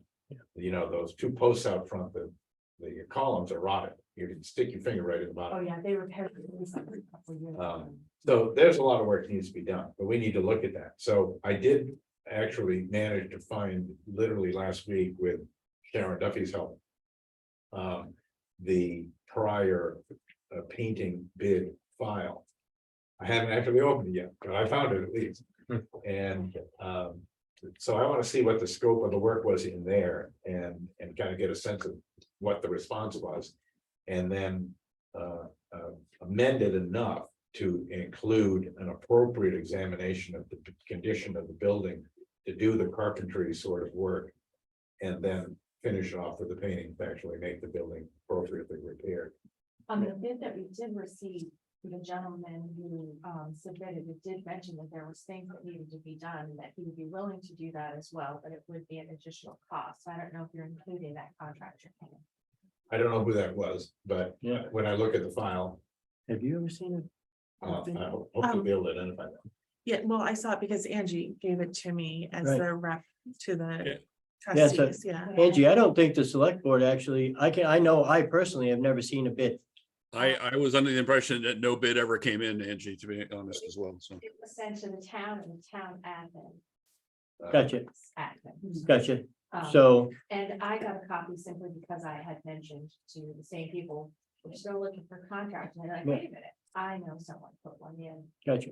and I have a copy of that. All right. If you need it, I've got a copy before. I'd like to see it, please. Yeah, absolutely. With this, what is the timeline? And again, how are the contractors being selected? Is it word of mouth? Is it people we know? Just wondering about process and transparency. I usually do it a number of ways. I would post it once we would advertise the scope of work. Seeking proposals. And then we would specifically reach out to people that we know might be interested, just to be sure they see it. Right? So my approach would be a public bidding process with some specific outreach to anybody that we can identify that might be interested, because everybody's very busy. Yeah, when we were looking, the people we were talking to. Yeah. Were booking out a year and a half. And then they would submit sealed bids that would go to the board. Yeah. And they'd open them up at some particular meeting and then begin to compare to see whether the bids that were submitted met the scope of services that was asked for. And then probably interview a couple of people to make sure that the board's comfortable with their approach to the project. Right. It's an old building, it breathes a lot, it's not always easy to keep paint on an older building. I've learned that. So we would certainly want to interview one or more of the respondents to test the mettle of their approach to the building to make sure that what we're going to get is good, correct, and would last. With your people who are doing evaluations, would they be able to assess if paint or some sort of historical siding would be a more cost-effective approach to it? And I met with Valley's, their contracting department, to find out what it took to actually put siding on these type of buildings, and the breathing issue is big, and there are sidings that look historical, the same look, that can breathe and take all of that into account. Right. And require less maintenance once every 10 to 15 years, would it need to be painted and upkept? So just as a cost Yep, comparison. yeah, because it could be that it would be better money spent to replace the siding with appropriate siding for the age and the history of the building. Stabilize it and then. Yes. That's actually a conversation that I've had with Jack a couple of times. We were talking about it today. As we're sitting there just going over all of these things, right? I think the approach that I would have is really very similar to what Jack just said. And then once we have to identify someone who has a crew big enough to take on a building like that first. And I think that might be part of our challenge. There's not a lot of big crews out there anymore, right? So, and I don't want to hold anything in stone, but we're throwing around the different ideas of is it? My hopes are is that we can talk with a contractor who's smart enough about contracting that can actually put together some numbers with cost comparisons. Now, with that said, I don't think it's realistic and I don't think it's fair for anybody to ask a contractor to put together 3 or 4 different scenarios with the option that he might not even get the job. So we're working on narrowing down a couple different scenarios. But I think first and foremost, we need to have some people come and look at the building, see if they're even interested, and that's been a hurdle, right? What's it So, gonna take to stabilize it, so the damage is Yeah. minimal before it starts affecting the inside. right, exactly. I mean, we've got other issues with the buildings and roof leaks and stuff separate, but Yeah, if this adds to it, it's just gonna increase the. it's gonna compound. No doubt about it. And so our first goal, as I think Selectman Collins said, is find a qualified contractor and then get a bid. and then get a proposal from a qualified contractor or two qualified. And I think the RFP, the request for proposal has to be pretty specific on what we're looking for. The building needs enough attention where it needs to be laid out in this in a mannerism where it's pretty. There is no gray area.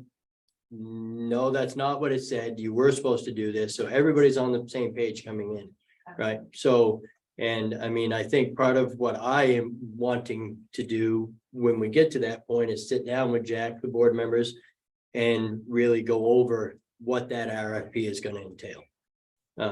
But Well, with that, Hmm. so we had met with budget. Yeah, we were doing all that stuff last year and we were sure that there was funding available.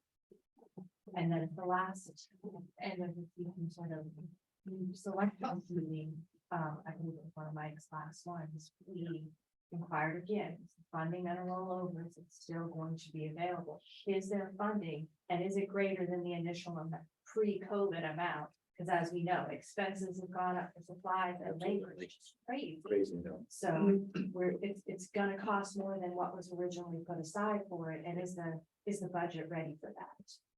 you know the answer to that, Sadie? I don't know the answer to that. That would be part of the. I mean, until we know what the cost of getting the building fixed, we don't know if we have enough money. I mean, there's a lot of hidden damage that we're finding in that building right now on the outside, just doing, cursory looks. So I think that's premature to answer that question, Angie, so. You're a year away on a good day, no matter what. Right, and it's already 4 to 5 years past, so it's quite Yeah. substantial. But absolutely, I understand, because I was told the same thing as these people were told. Because I said, it looks as though you've been trying to get this building painted for a long time, nothing happened, so. Yeah. Is there some history out there? Absolutely.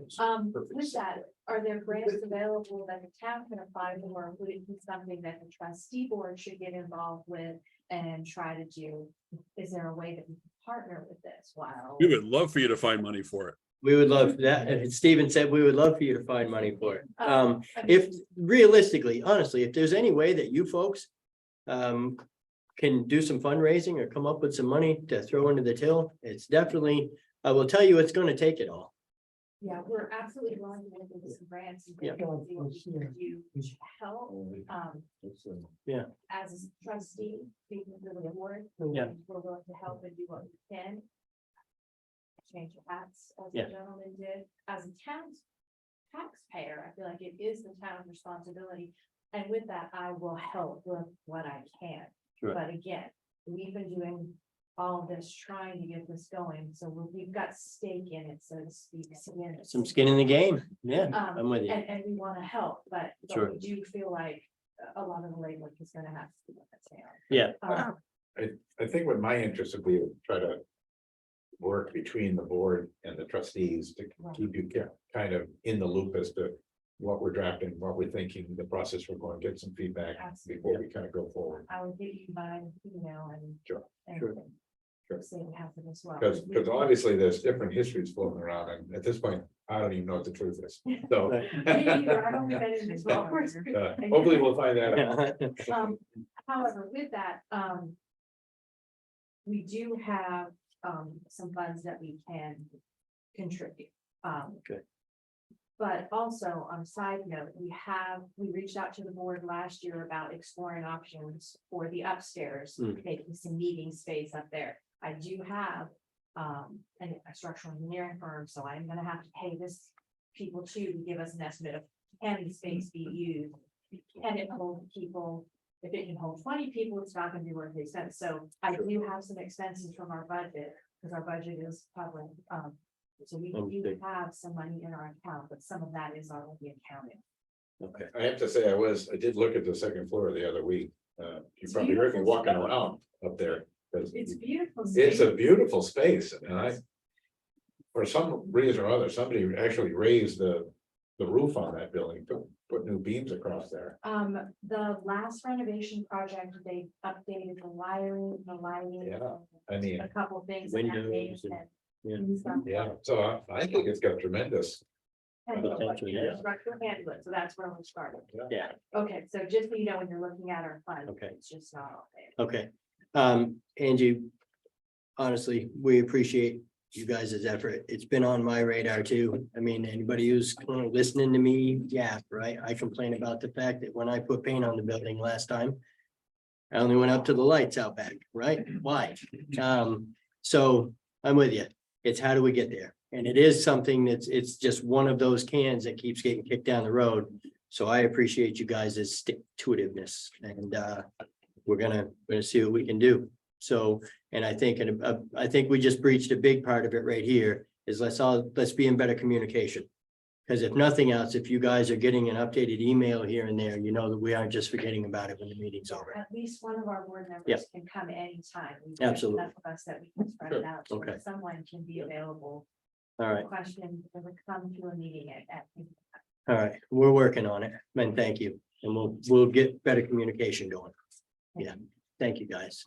Yeah, Katie, did you have anything else on that? Well, I was just going to ask Jack, in his experience, do we think when we get ready for that project further down the road that the planning commission could potentially help us identify, thank you, funding sources and grant opportunities? I mean, is that something that they do for?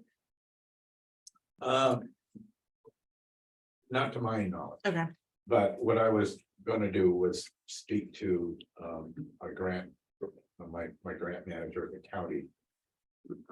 Point me in some direction. okay. I don't think the building is designated. We did officially. get a first level historic Mhm. designation, so we can think of applying site money and things like that.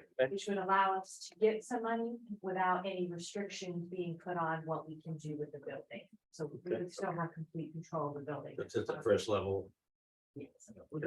And also through the library and the trustee association and the National Library Association, there are ARPA grants for rural libraries that come open. So if we work together, we could probably put in for some. Well, I'm every information you can give me. Absolutely. So that leads me to where are we at with the Upper Valley Lake Sunapee Regional Planning Commission? Have we resubscribed? Have we paid our dues? Are we back on board? We have resubscribed and Okay. I've had a conversation with them. I've Okay. been talking with them about the Community Development Finance Authority Mhm. opportunities for community center investment projects, Nice, which come around to the community center. absolutely. Yep, Um, okay. That, there's a lot of work associated with that. Well, the potential is a potential $1 million grant. Yeah.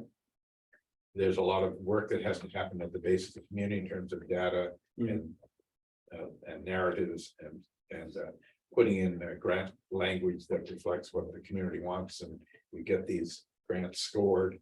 Okay. So, and I've actually talked about assigning that to a town employee to see if she's able to spearhead that project. Yeah. But Trying to it get is a back bit of up and work. running. It's a lot of work. It's a lot. Yeah, I mean, we've spent. I don't know how many hours, right? Hours. So I appreciate it and I'm glad. Thank you for reaching back out with them, getting us back on board. I do know one of the things that I'm pretty confident about the Regional Planning Commission is they are willing to help research for grants and things like that. So that may be something that someone over there can try to help find money for restoration of this old library. I don't know. We just have to start looking, knocking on the doors. Yeah, at the let's opportunities, beat the and, bush. Yep, you okay. know, it's- Thank you, Angie. Yeah, anything else, Angie? You good, Cindy? Okay. Okay. There is a group of residents, I believe. Tom Opal is representing them, who would like to speak with us. Regarding forming an economic development committee. So Thomas, floor is yours. So I'll stay seated unless I need to stand up, but I think I could not have asked for a better segue I believe it. for tonight's meeting.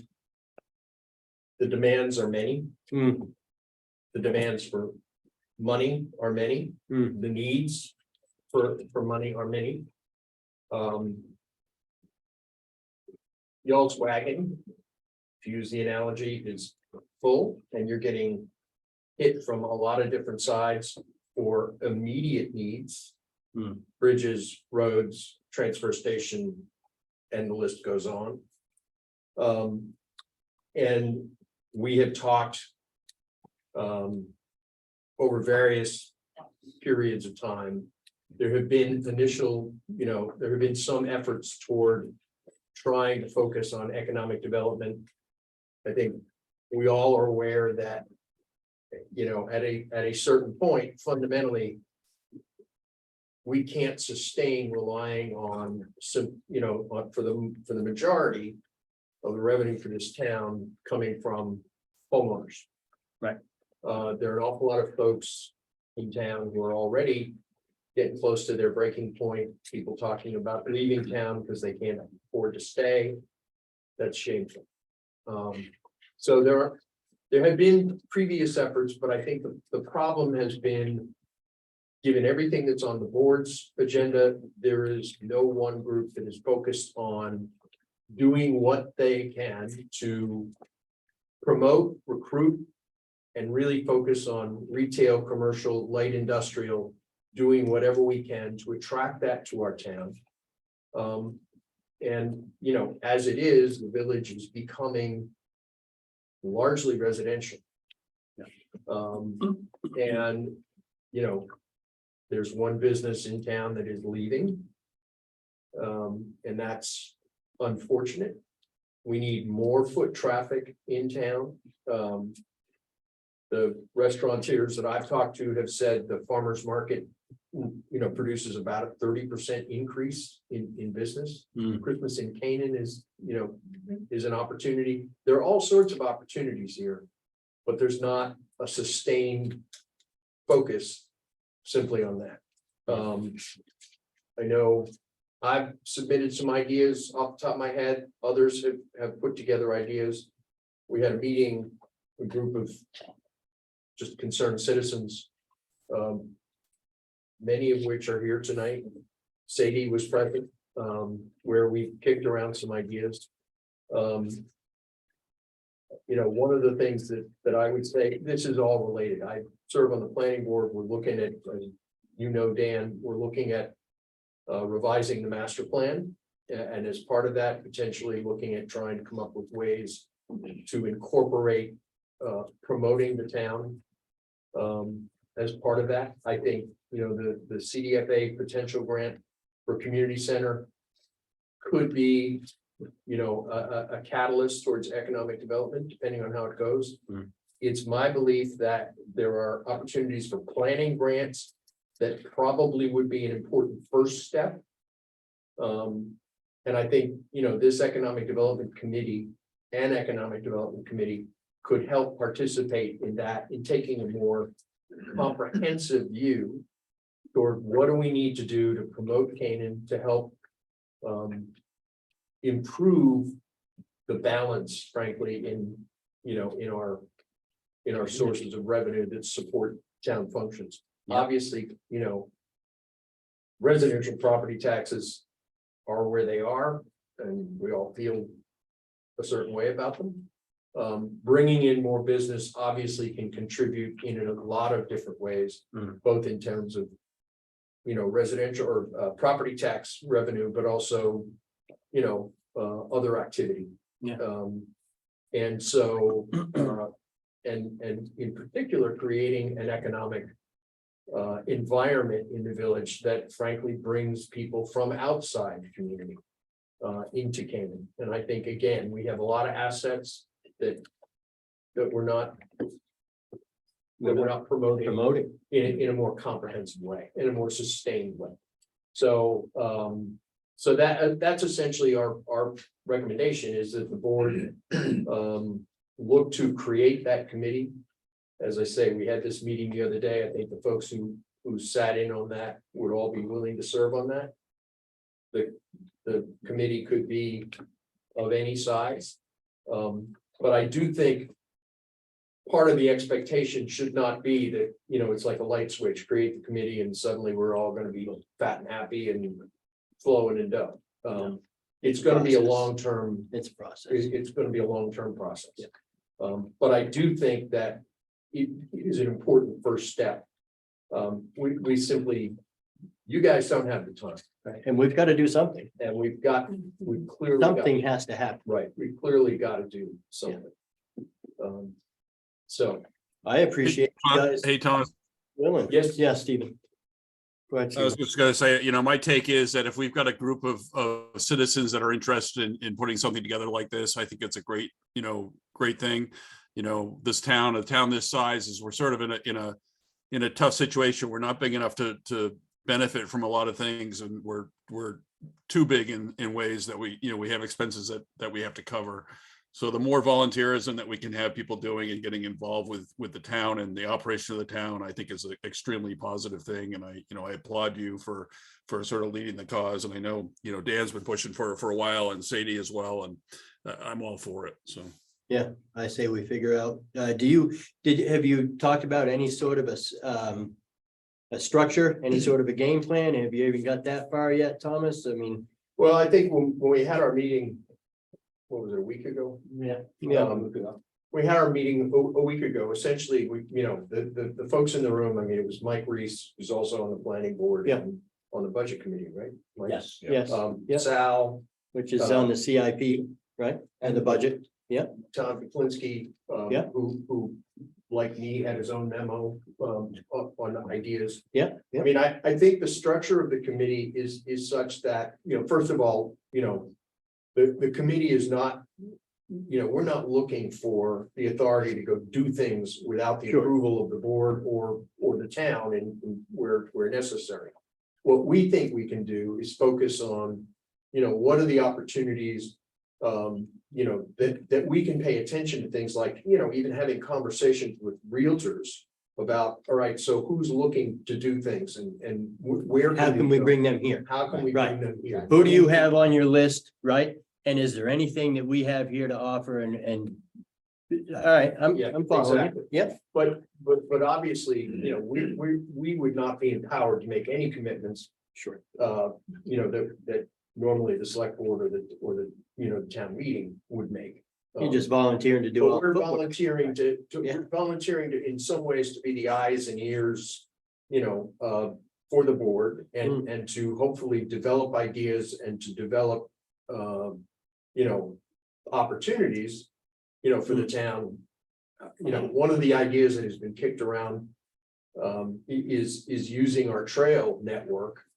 Right. You know, whether it's mountain biking or road bike racing or snowmobile, you know, we're, for example, as far as I can tell. If you go to some of the rest areas as you come into New Hampshire. Yeah. And they have a listing of, you know, places to fish, places to, you know, snowmobile, trails, etc. Canaan isn't mentioned in any of this. Right.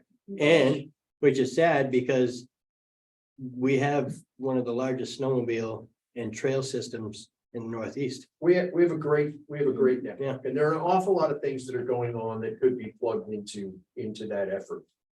So I think it's a great idea. so that, you know, so Yeah. the I'm all about it. I mean, I think what we'd love to do is, at least as an initial, is the folks who participated in that meeting, you know, be appointed to this committee. And then, you know, we can always add folks as, as, you know, we're looking for people with specific skill sets or specific business experience who can help. I guess we were thinking about it. One of the main issues we really discussed was sustainability, because if you start these things, you have to be able to sustain them. Right. You gotta be We able to follow understand. through. I mean, I think folks who are in the room get all that. Yeah. And Okay. so I think, you know, once if you can authorize a committee, and then we'll kind of work on what we think the scope of it should be and what we're doing, and we present a plan to the select board. Yeah. And then, you know, you can modify it, change it, adapt it, however you guys see fit, Start the process. you know, and then we can move forward. Yeah. With whatever we're chartered to do, if you will. And then obviously, you know, as a committee authorized by the board. Yeah. We'd be subject to the open meetings laws and, you know, public announcements of meetings, Yeah. keeping minutes, etc. As well as, you know, people understand that we have the backing of the town. Sure, which is Right. important. absolutely. Right. Yes, and then when you're making contacts and whatnot, you can refer those people back to us and on and on. Right. So Thomas, we've had several conversations about it. I'm on board. Sounds like Steven's on board. Sadie was at the meeting. It certainly sounds like she's on board. So I guess I would make a motion. Do we have to have a motion, Jack? I would certainly think you'd want to make a motion to form an economic development committee. Yeah. And to charge the committee with coming up with their mission and their approach and structure and to receive periodic reports. Yes. As warranted. So that's kind of my thoughts. I make a motion to approve you folks forming an economic development committee for the town. And with the expectation that in each step of it, you know, kind of come back to the board, let's get together.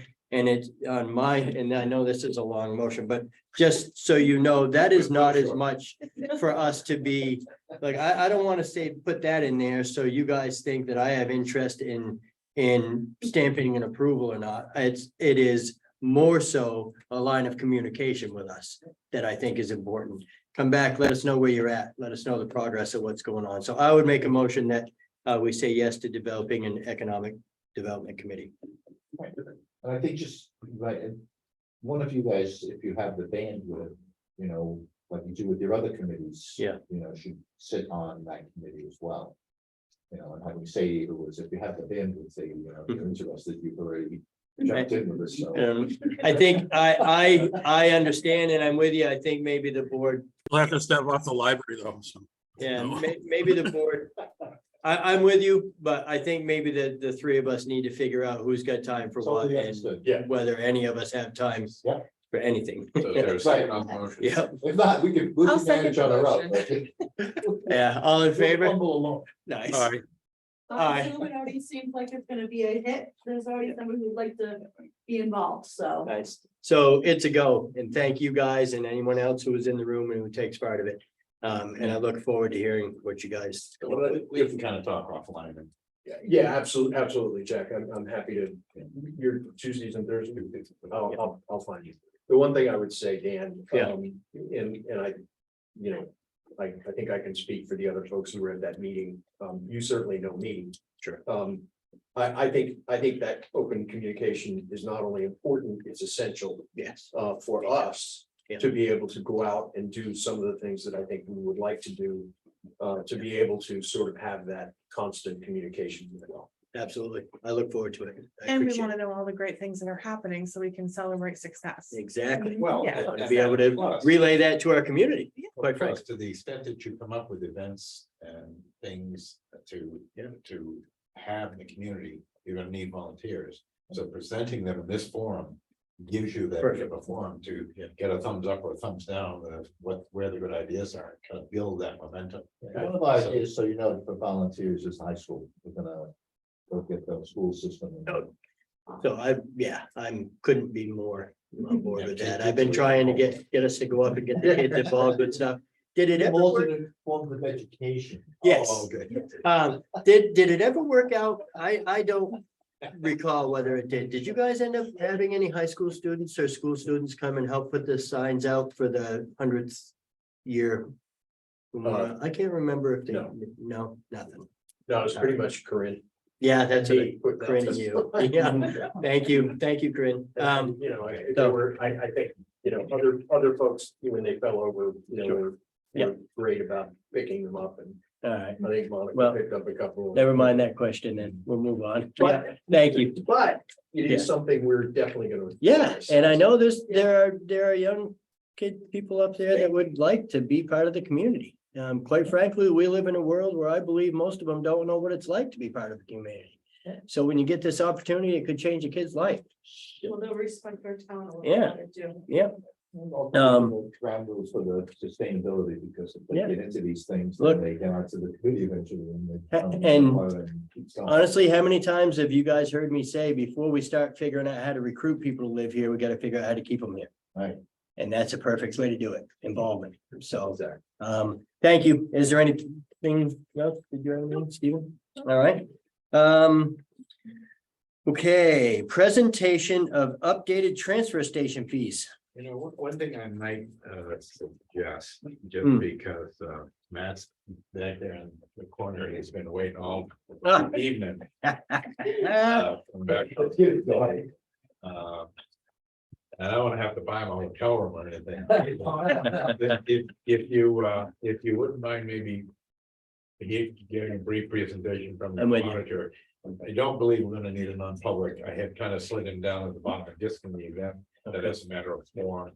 Okay. He wanted needed to have a non-public, but yeah. So I agree, and quite frankly, I wasn't aware that you specifically were here for that, so I'm glad that he mentioned it to bump it up. And I would be all about it, so we're gonna get a brief presentation from our auditor, and if you could just tell us who you are. Come on up. Yeah, to the- come on up to the front. front here a bit, maybe have a seat here, Matt, if you would. Yeah, basically, I invited him to come here and talk a little bit because I think it's important that you, as well as the public, understand what it is the auditor does, what their obligations are, who does they speak to, and how they express any concerns about the financial status, record keeping, or stability of the community. He obviously puts that in an audit report. My personal experience is we always had a non-public with the auditor because their dealings fundamentally with the staff. And they take what the staff tells them and gives them at face value. And you see the first 200 pages of their audit are usually the disclaimers about, hey, we're just reporting on what you told us. That's nice. It makes you wait and then heckles you. But Yeah. it's always an important thing, because if there are communities where money has disappeared, things haven't been represented well. Yeah.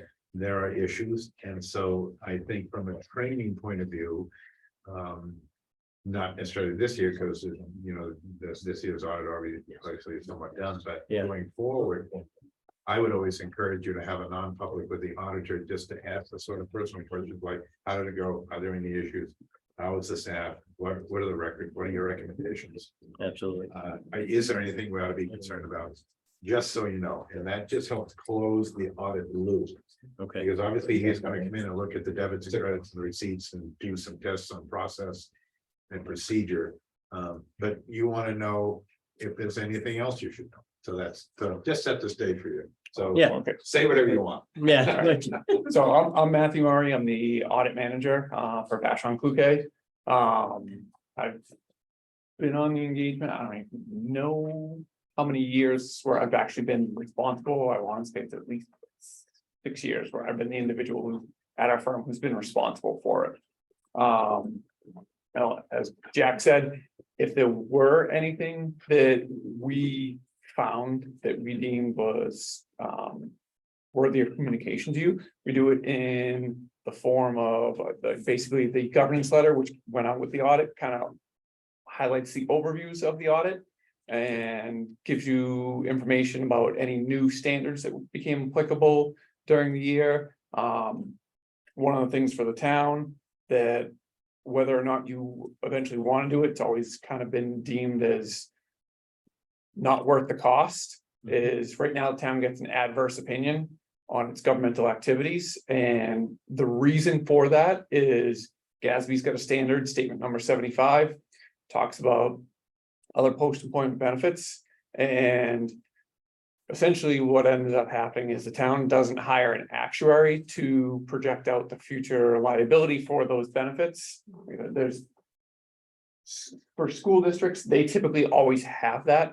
For a lot of the towns, they basically end up electing not to go with it unless you're like a much larger municipality. So we have a community down in the Seacoast area that they've known about it for quite some time, and they've just kind of viewed it as, we don't want to spend the money on it.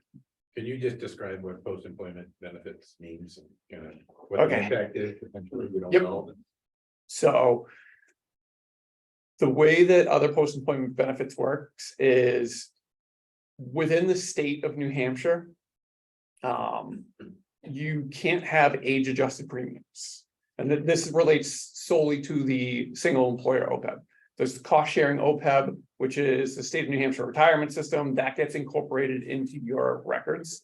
So the single employer OPEB, it's an implicit rate subsidy that's basically when you have elderly people who are on the town's health insurance plan, it's driving up the overall cost and the premiums for everybody, and you essentially get a pooled rate. So what they end up doing is projecting out and saying like, this is essentially the liability you have for having those individuals on the plan. Unfortunately, under state law, there's nothing you can do about it. You know, we kind of say in the office, we wish that the state law would change for that, but I don't think it's ever going to. So, there's that. What's the conceptual impact for Canaan? If any? Dollar value or, Well, just. What's the so what question? So what? Either do this or don't do it. yeah, either you do it or you don't do it, since I think 2018. Actually, nope, I apologize.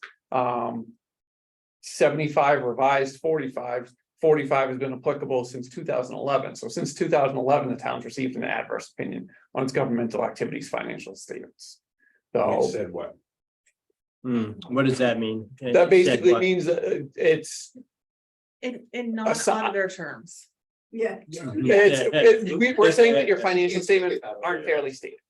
Say it again, saying our financial statements are not Are fair. not fairly stated, and it's because of this omission for this.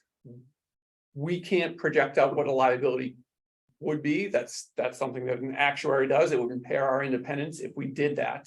So we don't know what that liability would be. We don't know what the change in the town's expenses would be for the governmental activities. So because of that, we can't issue an unmodified opinion. But we have no control over what that cost would be regardless, because you can't discriminate based on age, and that's a fixed number and it's a pool. So why does that matter? So What's the it's, bearing on it? it's a GASB reporting standard. And in order for the town has to comply with the Governmental Accounting Standards Board and their reporting requirements. You know, they continue to pump out new reporting standards. Some of the big ones in this past year were leases. So just to give a quick overview, operating leases kind of always existed. GASB got the idea that there really is no such thing as like an operating lease now. It's a lease liability.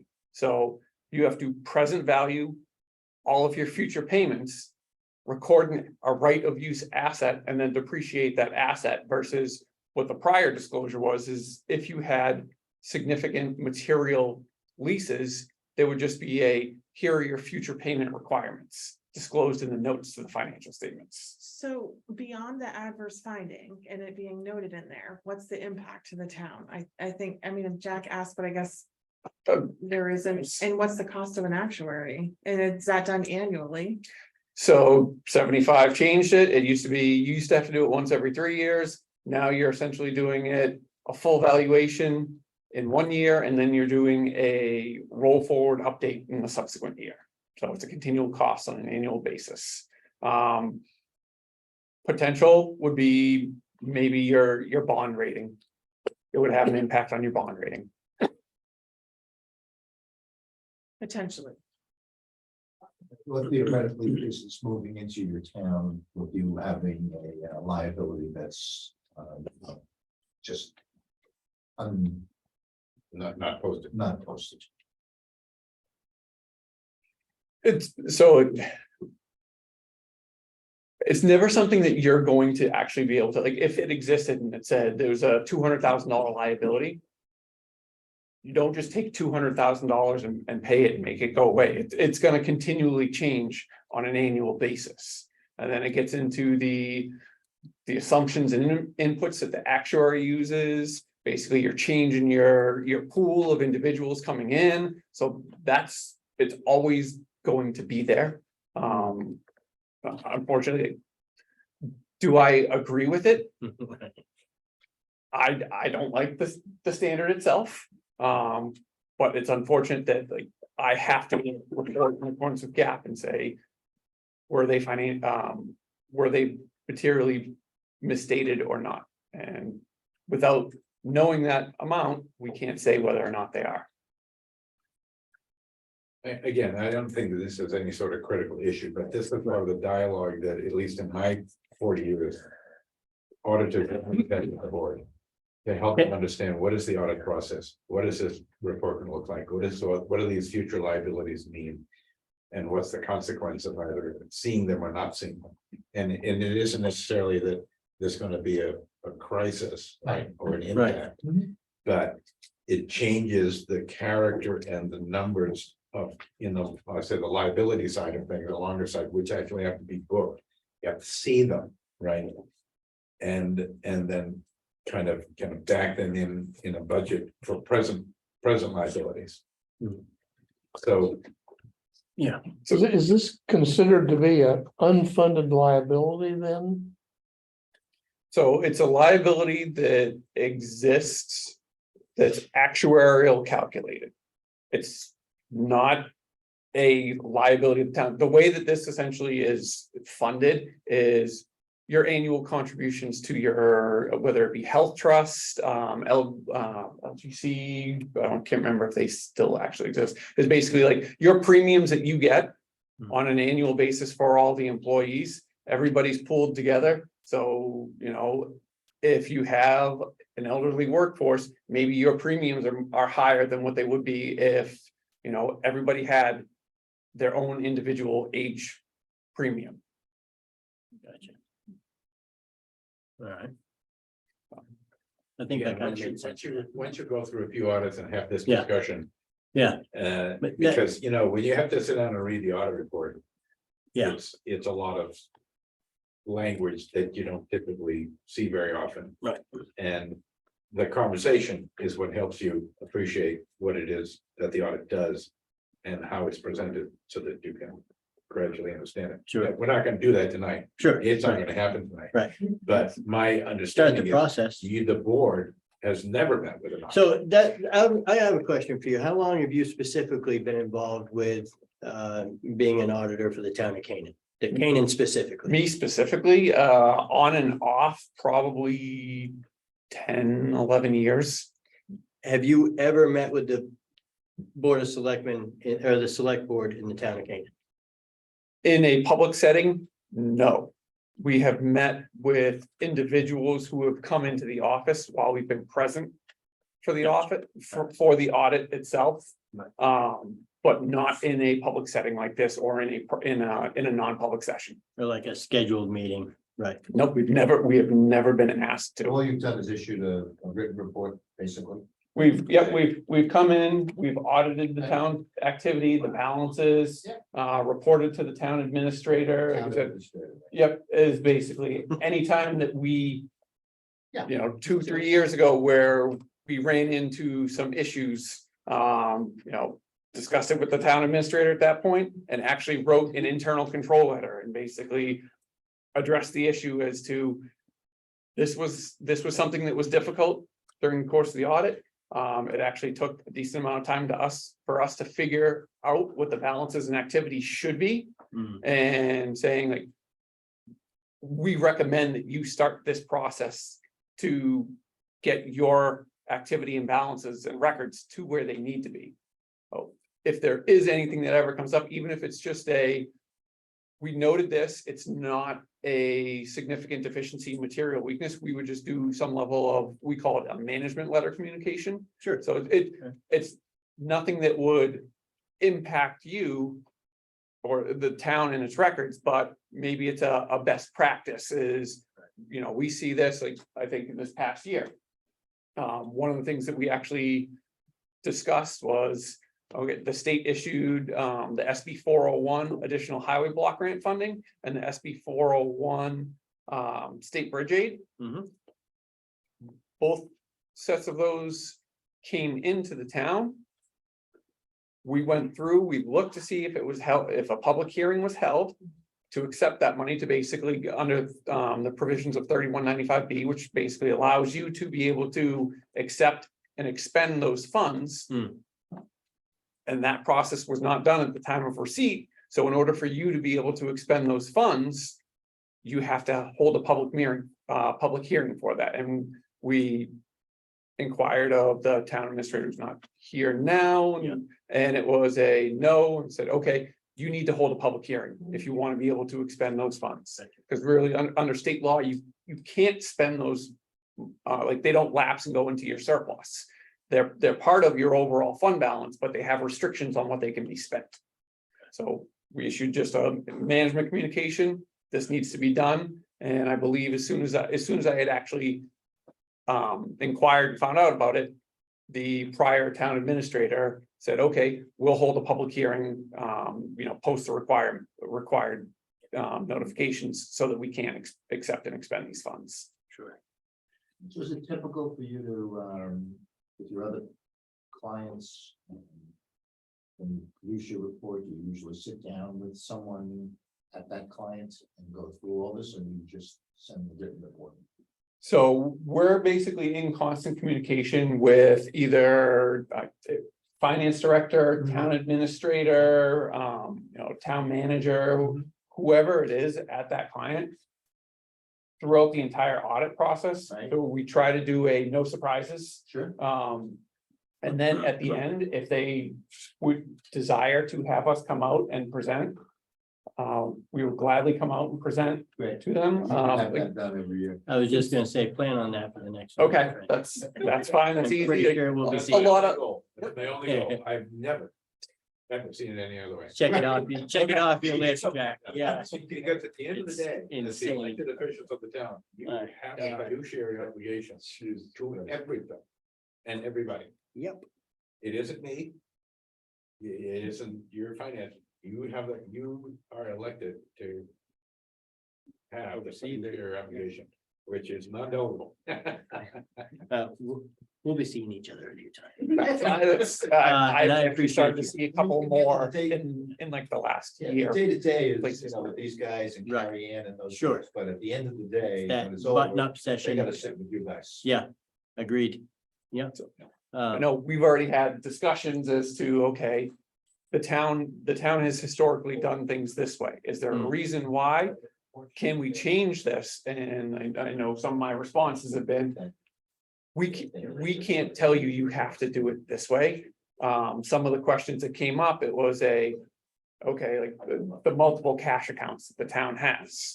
Yeah, You know, Yeah, how many they- accounts do we have? we've got 14 Muskoma accounts, 14 individual accounts. We've got 4 PDIF. New Hampshire Public Deposit Investment Pool, PDIP. Yeah. And that's probably more accounts than I've ever seen.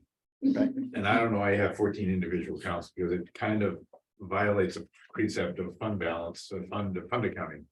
We should, I think our recommendation that'll come to you eventually and probably maybe next week when it's not quite too late. Yeah.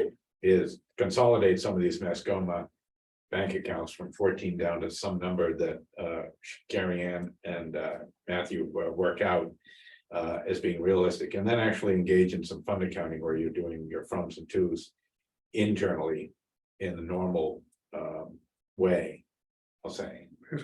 So concept is pooled cash. Everything gets deposited into one account, everything gets paid out of one account.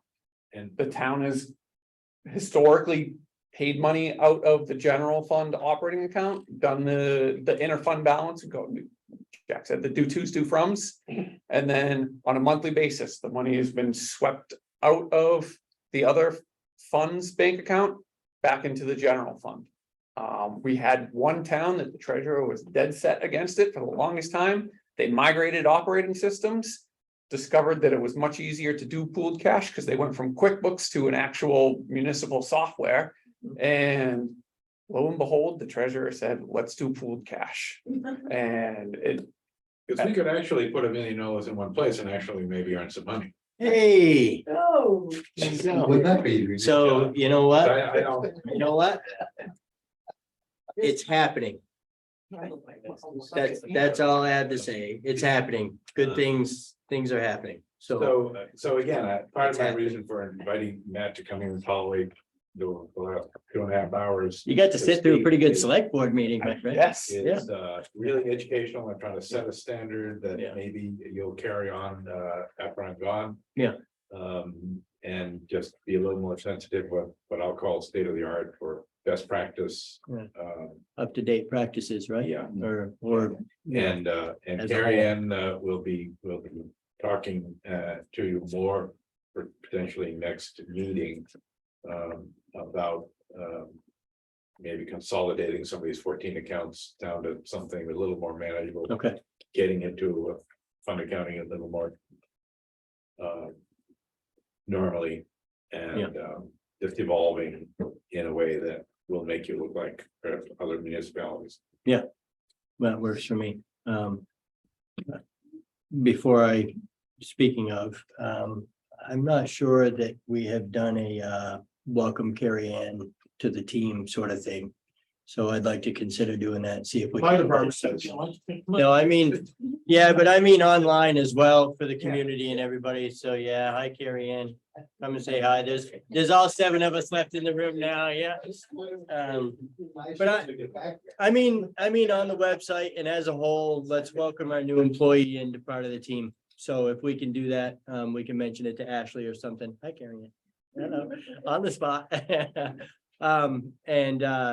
You know, Matthew, I appreciate you coming in and giving us an overview.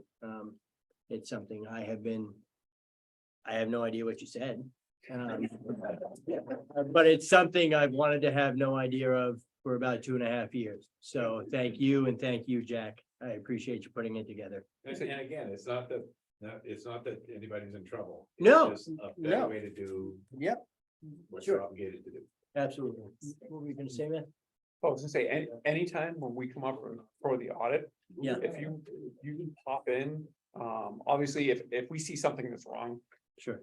we're going to address it, but our first go around is town administrator, because he reports, or that individual reports to you. Yeah. And then if we don't get anything, we'll come directly to you. We normally ask that somebody come in and at least kind of discuss with us. Sure. And then if you had any sort of questions as to, why is this being done this way? Feel free to stop in while we're there on Okay. site. Thank you. But Yeah, I that post appreciate it. meeting is particularly good because at some point, you're gonna have no idea what I tell him. Right, yeah, Unless you talk to him. sure, exactly. So, As we see, yep, yeah, that happens. So, did you have anything else for us? Is that it? Anything else you wanted to go over with him, Jack, while he's here? no, I think I killed this night. Yeah, My kids are awake. but Thank thank you. you. Nice. Yeah, right. Perfect night to be here, right? Yeah. Yeah, then I guess you're off the hook, my friend, and thank you. I do appreciate it. And we will be seeing each other again Anytime. for sure. Thank you, man. Right. Okay, you too. Thank you. Nice to meet you. I already said you. Yeah. All right, what time do we have here? Okay, it's 8:39, so we're gonna try to roll through some of this here. We've got presentation of updated transfer fees. Do we want to do that now, or do we want to hold that to the next meeting? Well, basically, what I've done is, I have, updated fees based on the meeting that y'all had some time ago. Okay. We're gonna put these on the website. We're gonna let these marinate for a month. And then what you'll do, we'll look down the road, about a month, we'll put it back on the agenda to approve Okay, the noticed increase in fees, okay, and then then we'll There you go go. forward with it. Okay, that makes sense to me. so this just gives the public an opportunity to see what the new rates are gonna be and send us any comments if they want. Okay, Jack, do we have to have a public hearing for that or not? Yes. Yeah. Yes, He has a question. That's what I thought. I wanted to have the public hearing after we floated them out there for a bit for people to see. okay. You had something. Steve. Understood. Just a couple things on the bulky waste and the construction demolition. You have one of them, you have estimated volume and weight. You have no certified weighing device over there for any of that stuff, and you actually have money changing hands. So you're gonna have to either strike that out of there and just go buy a volume with a Okay. quick measure, or that'll keep you out of trouble, or get a certified weight in place so that. Yeah. What was your other thing? Was that it? Yeah, that was just Okay. it, just kind of solving some problems Yeah. down the road. Thank you.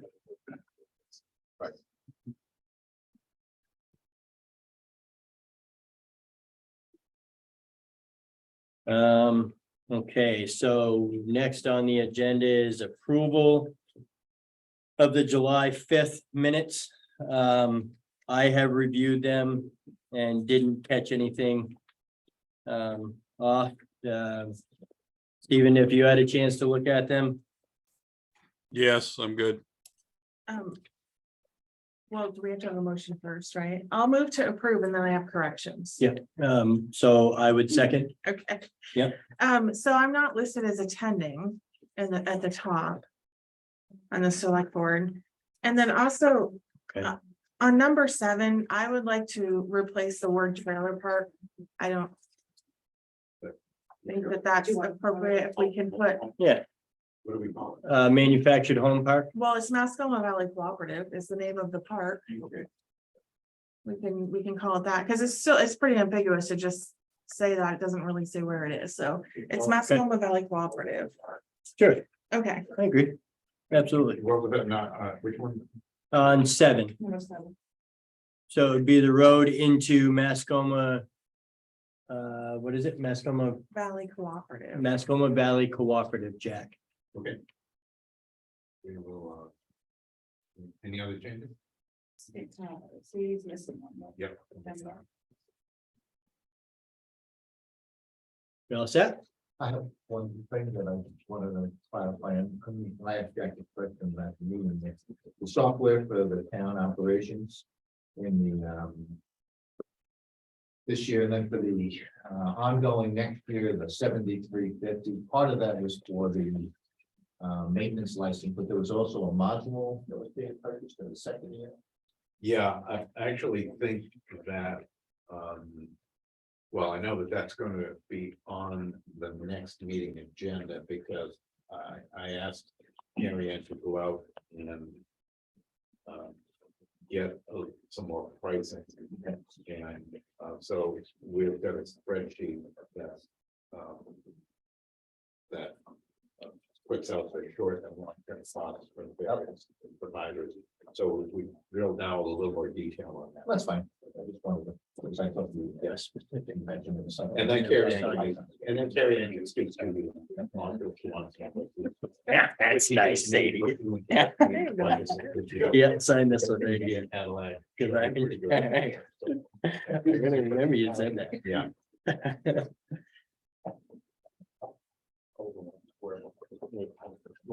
Two copies, right? I think we did, right? Yeah. So did you approve the minutes? So all in favor of approving the minutes As amended? as amended? Aye. Aye. Thank you. And then want to sign on that one too. No, I wrote all over it. Okay, yep, fair enough. Okay, I just wanted to bring up the old home day thing. I think there's. okay, yes, and then so Sadie had something. So Stephen and Dan, I was contacted by someone on the Old Home Day Committee. Currently, the chairs that they use and they set up somewhere at Williams Field are still being stored in Cozy Corner. Mhm. They've made arrangements to get them, but they need a place to store them after they take them down. So Helen's wondering if they can put them in the log cabin building at the end of Depot Street now until they find a more permanent place. Bless you. So I know Sadie mentioned that to me at the beginning of the meeting and I personally, there's enough room in there.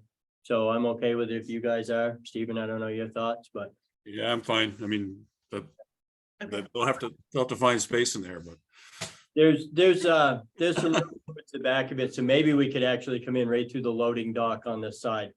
The Okay. rail trail. If we go in that area, there's plenty of space. It's just. that's space, you're right. Yeah. And then I guess I would ask that, if there any way while we're at it, we can just gather up everything that's the towns and get it out of there? Or, I don't know if that's something that we approach right now or tackle right now or not. Well, I don't know because we've sold the building, so I don't know that Helen has been in communication with the owners. I think that she said Robin Parker. Okay. Or Robin Yep. Dow has been Yep. in communication, so All I'm right. not sure. But I can let Helen know that's okay, but who does she need to reach out to get that unlocked and everything that when they want to, I have a key to the log cabin store. I can, okay. So Yep. I'll let her know to reach out to you, Stephen, Okay. Yep.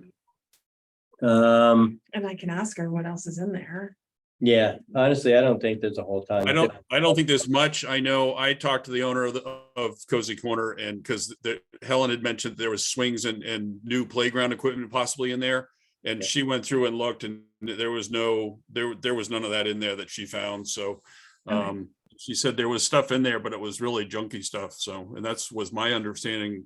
You know, Dan went through there, and I think Bob and the town crew went through there to clean it out, and it was just because we were going to salvage it, and there wasn't really anything in there. So Yeah, there's not a lot of, most of the stuff was old board games and things from years past at the old homestay committee, but most of it's parts and pieces and broken. Okay. So, all right, chairs, go over there.